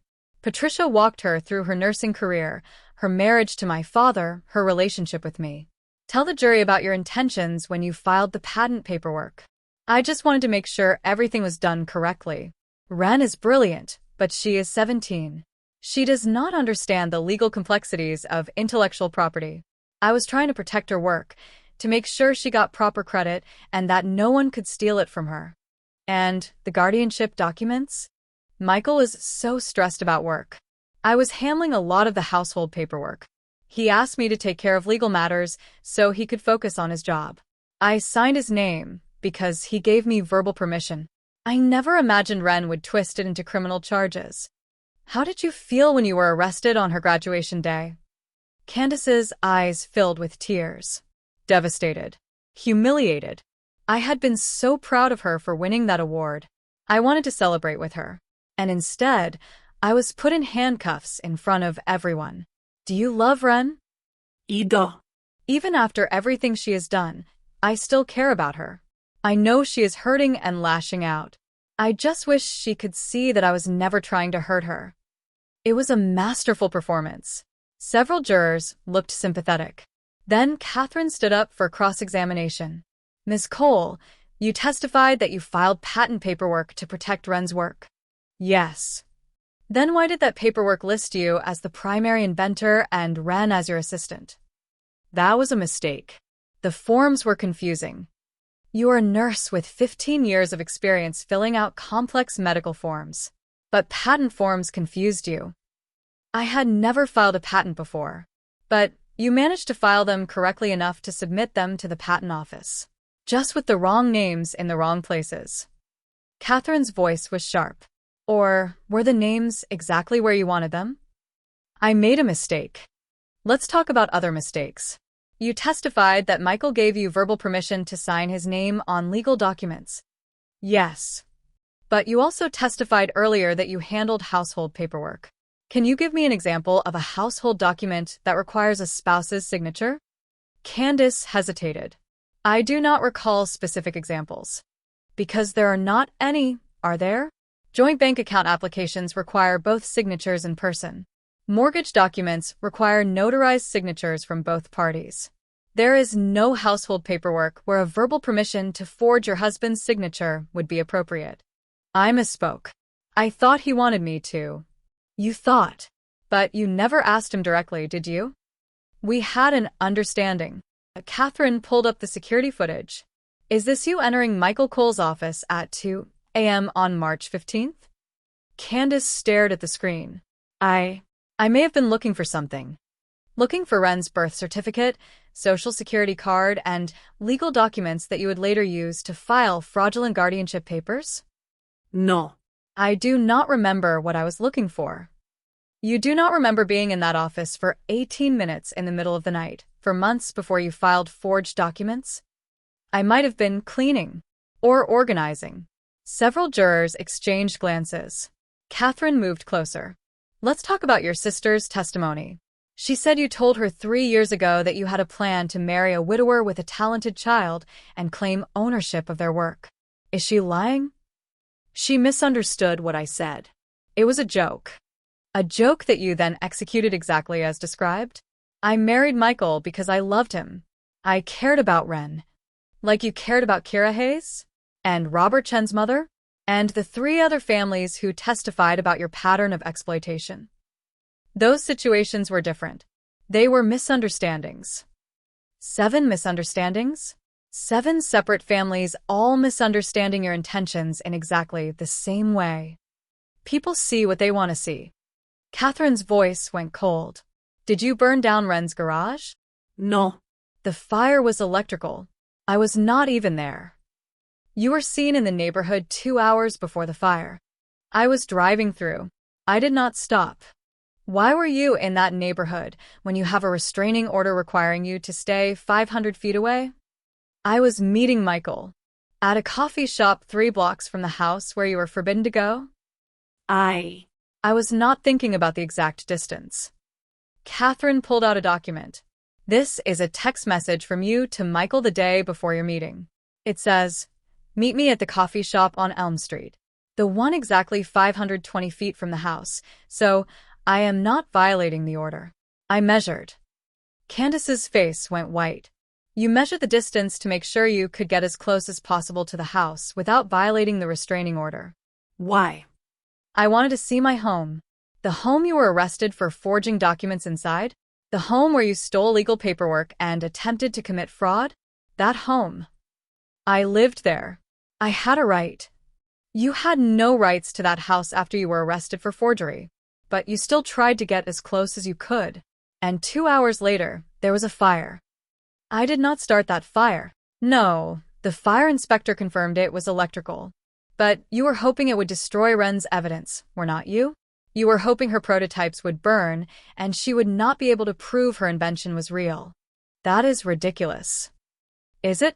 Because within hours of the fire, your lawyer released a statement suggesting Ren's experimental equipment had caused it. How did you know there was a fire if you were not involved? I saw it on the news. The fire was not on the news until the next morning. But your lawyer's statement went out that same night. Catherine pulled out another document. At 11:47 p.m., 3 hours after the fire started. Care to explain how you knew about it? Candace's mouth opened and closed. Someone must have told me. Who? I do not remember. You do not remember who told you about a fire at your former home the same night it happened? I was upset. I was not keeping track of details. Catherine walked back to our table and picked up one more document. Miss Cole, do you know a woman named Jennifer Price? Candace's eyes widened. No. Are you sure? Because Jennifer Price is a pharmacy technician who worked with you at St. Mary's Hospital 4 years ago. She has testified that you asked her to help you steal medications from the hospital inventory. That is a lie. She has logs, pharmacy records, Security footage of you accessing medication storage at unusual times. I was a nurse. I had legitimate reasons to access medications. At 2 a.m.? For medications that were later reported missing. Patricia stood up. Objection. This is beyond the scope of the current charges. Your Honor, it establishes pattern of criminal behavior and dishonesty. The judge allowed it. Catherine continued. You have been stealing, lying, and manipulating people for at least 15 years. You target the vulnerable, gain their trust, and then exploit them for financial gain. That is not a misunderstanding. That is not a series of unlucky relationships. That is a criminal enterprise. Candace's composure finally cracked. You do not understand. These people had everything. Talent, opportunity, family support. I had nothing. I worked my whole life and had nothing to show for it. Is it so wrong to want something for myself? The courtroom went silent. So you admit it, Catherine said quietly. You targeted these families because they had something you wanted. Candace realized what she had said. No. I mean, you said these people had everything and you had nothing, so you took what they had. I helped them. I deserved compensation for what? For marrying their fathers? For living in their houses? For pretending to care about them while planning to steal from them? Candace was crying now, her carefully constructed facade collapsing. I gave them stability. I gave them support. That has value. Being a decent human being is not a transaction. You do not get to claim ownership of someone's intellectual work because you did not actively sabotage them. Catherine's voice rang through the courtroom. You are not a victim, Miss Cole. You are a predator. And this jury is going to see you for exactly what you are. Patricia tried to salvage it on redirect, but the damage was done. Candace had admitted, in her own words, that she targeted people because they had what she wanted. The prosecution rested. Closing arguments were the next day. Patricia did her best, arguing that Candace had made mistakes but not committed crimes, that her words had been taken out of context, that she deserved compassion. But Catherine's closing was devastating. Candace Cole sat on that stand and told you that she targeted families because they had something she wanted. She told you she deserved compensation for providing basic human decency. She told you, in her own words, that she believed she was entitled to other people's achievements. The evidence is clear. The forged signatures, the stolen documents, the pattern across 15 years and 7 families. The security footage showing her stealing legal paperwork in the middle of the night. Her own sister testifying that she planned this years in advance. This is not a misunderstanding. This is not a family dispute. This is fraud, forgery, and attempted theft. And the only question before you is whether you will hold Candace Cole accountable for her crimes, or whether you will let her walk away to find her next victim. I trust you will do the right thing. Thank you. The jury deliberated for 6 hours. When they came back, I could not read their faces. The foreman stood. On the charge of forgery, we find the defendant guilty. On the charge of fraud, we find the defendant guilty. On the charge of attempted theft of intellectual property, we find the defendant guilty. The courtroom erupted. Candace collapsed in her chair, sobbing. Patricia put her hand on her shoulder but looked defeated. The judge set sentencing for 3 weeks later and remanded Candace to custody. I watched as the bailiff put handcuffs on her, as she was led out of the courtroom still crying, as Patricia gathered her papers with the expression of someone who knew she had lost badly. My dad was hugging me. Theo was shouting in celebration. Catherine was shaking hands with the prosecutors. And I just stood there, numb, trying to process that it was over. We had won. Outside the courthouse, the media was waiting. Cameras and microphones and reporters shouting questions. Catherine held a brief press conference. Today, justice was served. Candace Cole was held accountable for a pattern of predatory behavior spanning 15 years. Ren Cole has been vindicated, and her invention has been protected. We hope this verdict sends a message that talented young people will not be exploited by those who seek to profit from their work. A reporter shouted, "What about the defamation countersuit?" It will be dismissed. You cannot defame someone by telling the truth. Another reporter. Ren, how do you feel? I stepped up to the microphone, my hands shaking. I feel grateful. Grateful to everyone who believed me, who fought for me, who refused to let Candace get away with this. I feel sad for Kira Hayes and all the others who were not able to get justice. And I feel determined to make sure my invention does what it was always meant to do, help people who need clean water. What do you want to say to Candace? I thought about that. About the woman who had burned down my garage, forged documents to steal my patent, sued me for defamation, and made the past 6 months a living hell. I hope she gets the help she needs. And I hope she never gets the chance to hurt anyone else again. We walked away from the cameras, down the courthouse steps, into the parking lot where Theo's parents were waiting. The world felt different. Lighter. I had fought the battle I was terrified to fight. And I had won. Not just in court, but in every way that mattered. I had protected my work. I had exposed a predator. I had stood up for myself and everyone else Candace had hurt. And I was still standing. 3 weeks later, I sat in the same courtroom for Candace's sentencing. She looked different this time. No carefully chosen outfit or calculated expression. She wore an orange jumpsuit from the county jail where she had been held since the verdict. Her hair was pulled back in a plain ponytail. She looked older, smaller, defeated. Judge Foster reviewed the case, the evidence, the testimony. Then she looked directly at Candace. Ms. Cole, you have been convicted of serious crimes that show a disturbing pattern of predatory behavior. You systematically targeted vulnerable families, gained their trust, and attempted to profit from the achievements of their children. This was not a one-time mistake. This was calculated, repeated criminal conduct over 15 years. Candace kept her eyes down. The court has received victim impact statements from 7 families you have harmed. I have read every one of them. The damage you have caused goes far beyond financial. You have destroyed trust, damaged relationships, and caused talented young people to abandon their gifts because you made the cost of success too painful to bear. Judge Foster paused, letting that sink in. Kira Hayes has not played piano in 10 years because of what you did to her. Robert Chen's mother died believing her son had betrayed her by contesting her will, never knowing you had manipulated her. And Ren Cole spent months fighting a battle no 17-year-old should have to fight, defending work that was always hers. I felt my dad's hand squeeze mine. On the charge of forgery, I sentence you to 3 years in state prison. On the charge of fraud, I sentence you to 3 years, to run consecutively. On the charge of attempted theft of intellectual property, I sentence you to 2 years, also consecutive. Total sentence, 8 years, with eligibility for parole after 5. 8 years. Candace would be in prison until she was in her 50s. Additionally, you are ordered to pay restitution to all victims who suffered financial losses due to your crimes. You will have no contact with any of the victims or their families.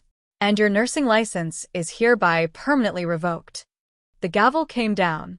Candace finally looked up, her face crumpling. She turned toward where I sat in the gallery, and for a moment, our eyes met. I did not see anger there anymore. Just emptiness. The bailiff led her away. This time, there were no cameras outside, no media circus. The story had been told. Justice had been served. People had moved on to the next scandal.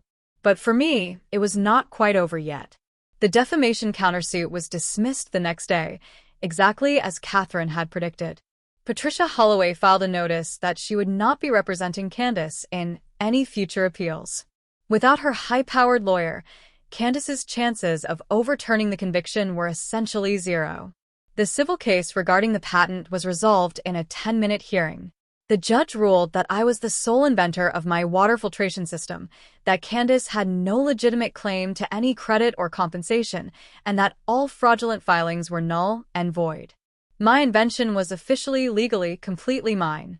The Apex Initiative held a press conference announcing that they stood by my award and were providing additional funding for field testing of my filtration system in 3 countries. The $50,000 grant was transferred to an account in my name, with oversight from Dr. Osei to ensure it was used for research purposes. And then something unexpected happened. The publicity from the trial had brought attention to my invention itself. Not just the scandal, but the actual water filtration system and what it could do. I started getting emails from NGOs working in rural communities, from government agencies in countries with water access issues, from engineering firms that wanted to license my design, from universities offering research partnerships.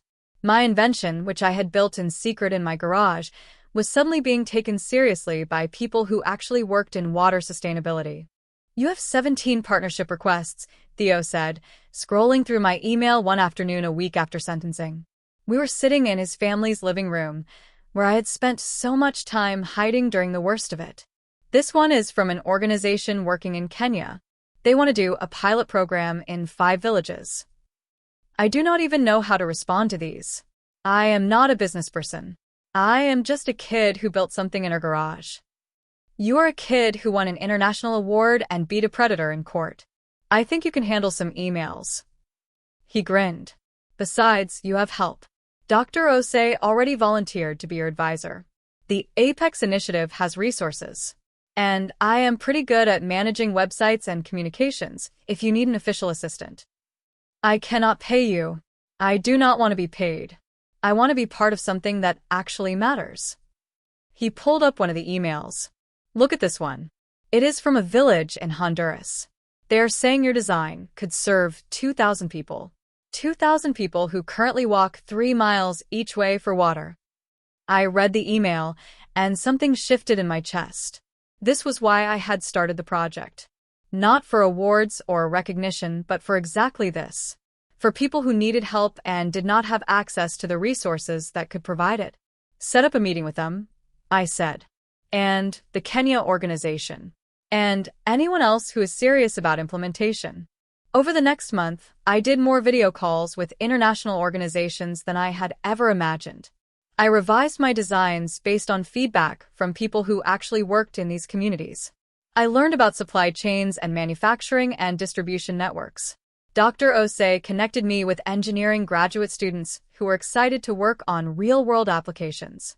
The Apex initiative connected me with funding sources and nonprofits. And slowly, impossibly, my garage project was becoming something real. The first pilot program launched in Kenya 3 months after the trial ended. I watched via video call as community members assembled the first filtration system using my design and locally sourced materials. When clean water came out the other end, when the test results showed it was safe to drink, when the village leaders started talking about building more units, I cried. Not from stress or fear or exhaustion like I had cried so many times over the past year, but from the overwhelming realization that I had actually done something that helped people. My mom would have been so proud. My dad and I watched the Kenya video together that night. Our relationship had changed over the past months. The blind trust was gone. I do not think either of us would ever be that naive again. But something stronger had replaced it. We really talked about his work and my plans and how we both were dealing with everything that had happened. He had stopped drinking completely. He was in therapy, working through his grief over my mom and his guilt over Candace. He had started paying attention to his own life instead of just working to avoid it. "Your mother used to say that tragedy either breaks people or reveals what they are really made of," he said, watching the Kenyan villagers celebrate their clean water. "I think we both found out what we are made of this year." "What is that?" "Stronger stuff than I thought." He smiled. "You especially. I always knew you were smart, but I did not realize how brave you were until I watched you refuse to back down from someone who was trying to destroy you." I did not feel brave. I felt terrified most of the time. Bravery is not the absence of fear. It is doing the right thing even when you are terrified. He put his arm around me. "You did that. Every single day." I leaned against him, comfortable in a way I had not been since before my mom died. We were finding our way back to being a family, just the two of us. It was not perfect. It was not what we had before. But it was real. "I got my acceptance letter from MIT today," I said. He pulled back to look at me. "And I am in. Full scholarship from the Apex Award, plus a research position in their water and sanitation program." his eyes filled with tears. Happy ones this time. Ren, that is incredible. It is scary. I will be across the country. You will be here alone. I will be fine. You need to go build your life. That is what you are supposed to do. He wiped his eyes. Besides, I am thinking about selling this house anyway. Too many bad memories. Maybe I will get a smaller place, or move closer to the hospital. Start fresh. What about Mom's garden? I will take some cuttings, plant them wherever I end up. Your mom is not in the house or the garden. She is here. He tapped his chest. And here. He tapped my forehead. She is in the work you do, and the person you have become. That moves with you, wherever you go. 3 weeks before I was supposed to leave for MIT, I got a call from Judith. How would you feel about returning to Geneva? She asked. We want you to do a follow-up presentation at this year's summit, showing the implementation of your work. The Kenya pilot program, the Honduras project, all of it. Show the world what happens when we protect young innovators instead of letting predators steal from them. I thought about the last time I had been in Geneva, traumatized and exhausted, rebuilding my prototype in 4 hours to prove it was real, flying home to a burned garage, and a father who had accidentally betrayed me. I will do it, I said. But this time, I am bringing my dad. The Geneva summit was different the second time around. I was different. I stood on that same stage where I had given my defiant speech a year ago, but now I had results to show. Photos of the Kenya installation. Videos of families accessing clean water for the first time. Data showing reduction in waterborne illnesses. Testimonials from community leaders about the impact. A year ago, I stood here and told you about someone who tried to steal this work, I said to the audience. Today, I am standing here to tell you it does not matter. Because the work itself is bigger than any one person's attempt to claim it. The work matters because it helps people, and that is worth fighting for. The applause was thunderous. After the presentation, I was surrounded by people wanting to talk about partnerships, funding, expansion. It was overwhelming in the best possible way. But the moment that mattered most came later, in a quiet hallway, when a young woman approached me nervously. Ren Cole? I am sorry to bother you. I just wanted to say, thank you. You do not need to thank me. I have not done anything for you. Yes, you have. I am a researcher in Brazil. 2 months ago, my supervisor tried to claim credit for my work on a new diagnostic tool. She said because I was a graduate student working in her lab, she deserved primary authorship. I was going to let her do it because I could not afford to fight. What changed? I saw your interview. I read about your case. And I thought if a 17-year-old can stand up to someone trying to steal her invention, I can stand up for my research. She smiled. I filed a complaint with the university. They investigated and sided with me. My work is being published next month with me as the lead author. I felt tears prickling my eyes. I am so glad you fought for yourself. I would not have if you had not shown me it was possible. She handed me a card.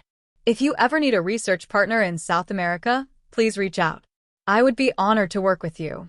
After she left, I found my dad sitting in the conference center cafe, reading a book and drinking coffee. He looked more relaxed than I had seen him in years. Ready to go? I asked. Whenever you are. This is your show. We flew home the next day. But home was different now. We had packed up the old house, and my dad had bought a small condo closer to the hospital. It was modern and bright, with no memories of Candace or the fire or any of the pain from the past year. My room there was temporary. In 2 weeks, I would be moving to Massachusetts for college, starting over in a place where no one knew about the trial or the scandal or any of it. Just a college freshman with a water filtration patent and a growing number of international implementation projects. The night before I left for MIT, Theo and I sat on the roof of his house like we used to do in high school, looking at the stars and talking about the future. Are you scared? He asked. Terrified. What if I get there and everyone is smarter than me? What if I cannot keep up? What if my invention was just a fluke and I am actually not that good? Then you will figure it out, like you figured out everything else this year. Ren, you fought a legal battle against a predator and won. You rebuilt your prototype in 4 hours at the UN. You have projects launching in 3 countries. I think you can handle college. When did you get so wise? I have always been this wise. You were just too busy inventing things and fighting criminals to notice. He grinned, then got serious. I am really proud of you, not just for the invention or winning the trial, but for not giving up, for staying yourself through all of it. I did not stay myself. I changed. I am harder than I used to be. You are stronger. That is not the same as harder. You are still the person who built a water filtration system because you could not stand the thought of kids walking miles for clean water. That person is still in there. He was right. Underneath the trauma and the legal battles and all of it, I was still the girl who wanted to help people. That had not changed. A year and a half after the trial, I was sitting in my dorm room at MIT when I got an email that made me stop breathing. Subject: Parole Hearing Notification. Candace was up for early parole.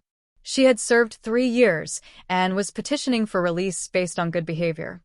I was invited to submit a victim impact statement or appear at the hearing. My first instinct was to ignore it. I had moved on. I had a life now, a good one. Research projects and classes and friends who only knew me as Ren the engineering student, not Ren the girl from that trial. But then I thought about what Judge Foster had said at sentencing. About Kira Hayes giving up music. About the cost of letting predators face minimal consequences. I called Catherine.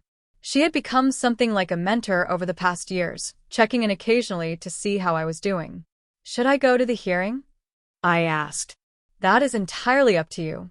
You do not owe anyone your presence or your testimony. What happens if I do not go? The parole board reviews her record, listens to her petition, and makes a decision. Good behavior usually weighs heavily. She would probably be released. And if I do go? You get to tell them what her crimes cost you. Remind them that good behavior in prison does not undo the damage she caused. It might influence their decision or it might not. But you would know you spoke up. I thought about the researcher in Brazil who had fought for her work because I had fought for mine. I thought about the ripple effects of standing up versus staying silent. I will be there, I said. The parole hearing was in a small room with the parole board, Candace, her state-appointed attorney, and space for victim statements. Candace looked different again. Prison had aged her, but there was also something softer about her expression. When she saw me, her face registered surprise, then something that might have been shame. The board asked her questions about her behavior in prison, her rehabilitation, her plans if released. She answered carefully, saying all the right things about taking responsibility and wanting to rebuild her life. Then it was my turn. Ms. Cole, you have submitted a written statement. Would you like to add anything verbally? I stood up, looking at the 3 board members, deliberately not looking at Candace. 3 years ago, Candace Cole tried to steal my invention and destroy my credibility when I fought back. She did not succeed.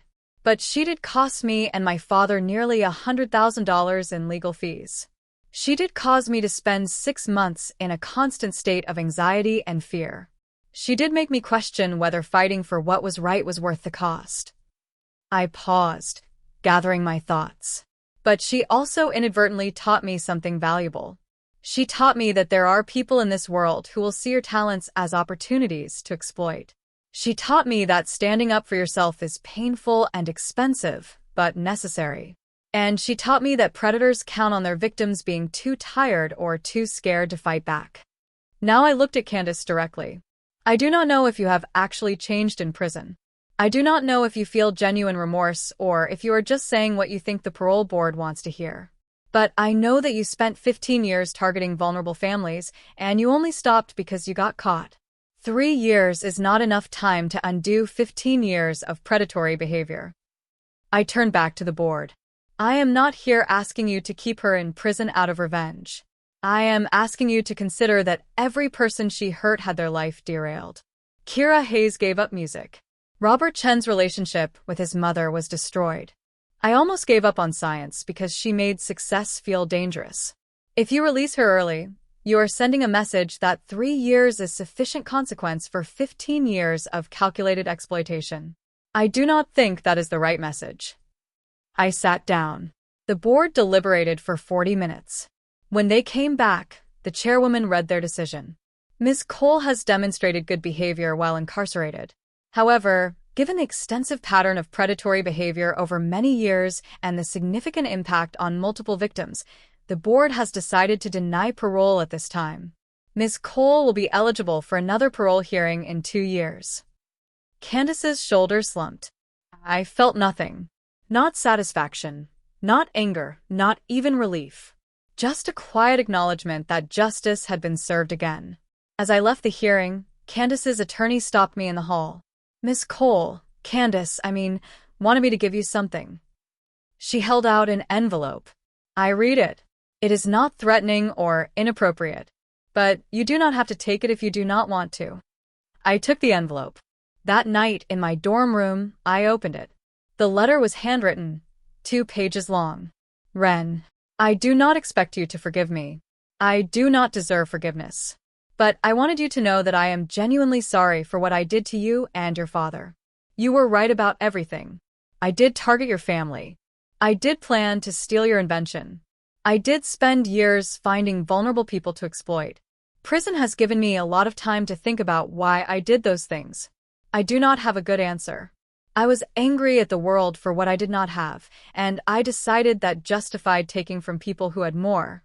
I told myself I was just leveling the playing field, that talented people would be fine even if I took some credit or money. I was wrong. I see now that I did not just steal credit or money. I stole people's joy in their own achievements. I made success feel like a liability. I turned what should have been the best moments of people's lives into trauma. I cannot undo that. I can only tell you that I am sorry, and that I hope you have been able to move past what I did to you. I read about your work in Kenya and Honduras. I am glad your invention is helping people like you always intended. I am sorry I tried to take that from you. I hope you have a good life, Ren. You deserve it. Candace. I read it twice, trying to determine if it was genuine or another manipulation. Honestly, it did not matter. Whether Candace was truly sorry or just performing remorse, my life was no longer affected by her. I had won, not just in court, but in every way that counted. I had protected my work, pursued my education, and helped implement projects that were providing clean water to thousands of people. Candace was in prison and I was at MIT researching advanced filtration systems. That was all the closure I needed. I put the letter in a drawer and did not look at it again. Now, sitting here 2 years later, about to graduate from MIT with honors and multiple job offers from organizations doing water sustainability work, I can say that the girl who got locked out of her house on graduation day feels like a different person. But she is still me. Just a stronger, wiser version. I learned that betrayal from people you trust is devastating, but surviving it proves you are stronger than you knew. I learned that fighting for what is right is painful and expensive, but giving up costs even more in the long run. I learned that there are people in the world who will try to take advantage of you, but there are also people who will fight alongside you when it matters most. And I learned that the work you do to help others is worth protecting, even when the cost feels unbearable. My water filtration system is now operating in 12 countries. We have provided clean water access to over 50,000 people. I have a patent, a degree, and partnerships with organizations around the world. But more importantly, I have my integrity. I have my voice. And I have the knowledge that when someone tried to take everything from me, I fought back and won. So to all of you watching this, wherever you are right now, whether you are sitting in your room or listening on your commute or watching this late at night when you cannot sleep, I want you to know something. If you have ever been betrayed by someone you trusted, you can survive it. If you have ever had someone try to steal your work or take credit for your achievements, you can fight back. If you have ever felt like giving up because the battle was too hard, you can find the strength to keep going. It will not be easy. It will cost you. But you are worth fighting for. Your work is worth protecting. Your voice is worth hearing. And the people who try to take those things from you do not get to win. If you enjoyed this story, please hit that like button and subscribe to this channel. Share this with someone who needs to hear it. Leave a comment telling me where you are watching from and what this story meant to you. Because stories like this matter. Not because they are dramatic or entertaining, but because they remind us that ordinary people can do extraordinary things when they refuse to give up. Thank you for listening to my story. And remember, sometimes your worst moment and your best moment happen in the exact same breath. Sometimes the person who tries hardest to destroy you is the one who gives you the audience for your greatest triumph. And sometimes, justice does not arrive quietly. Sometimes it lands in a helicopter.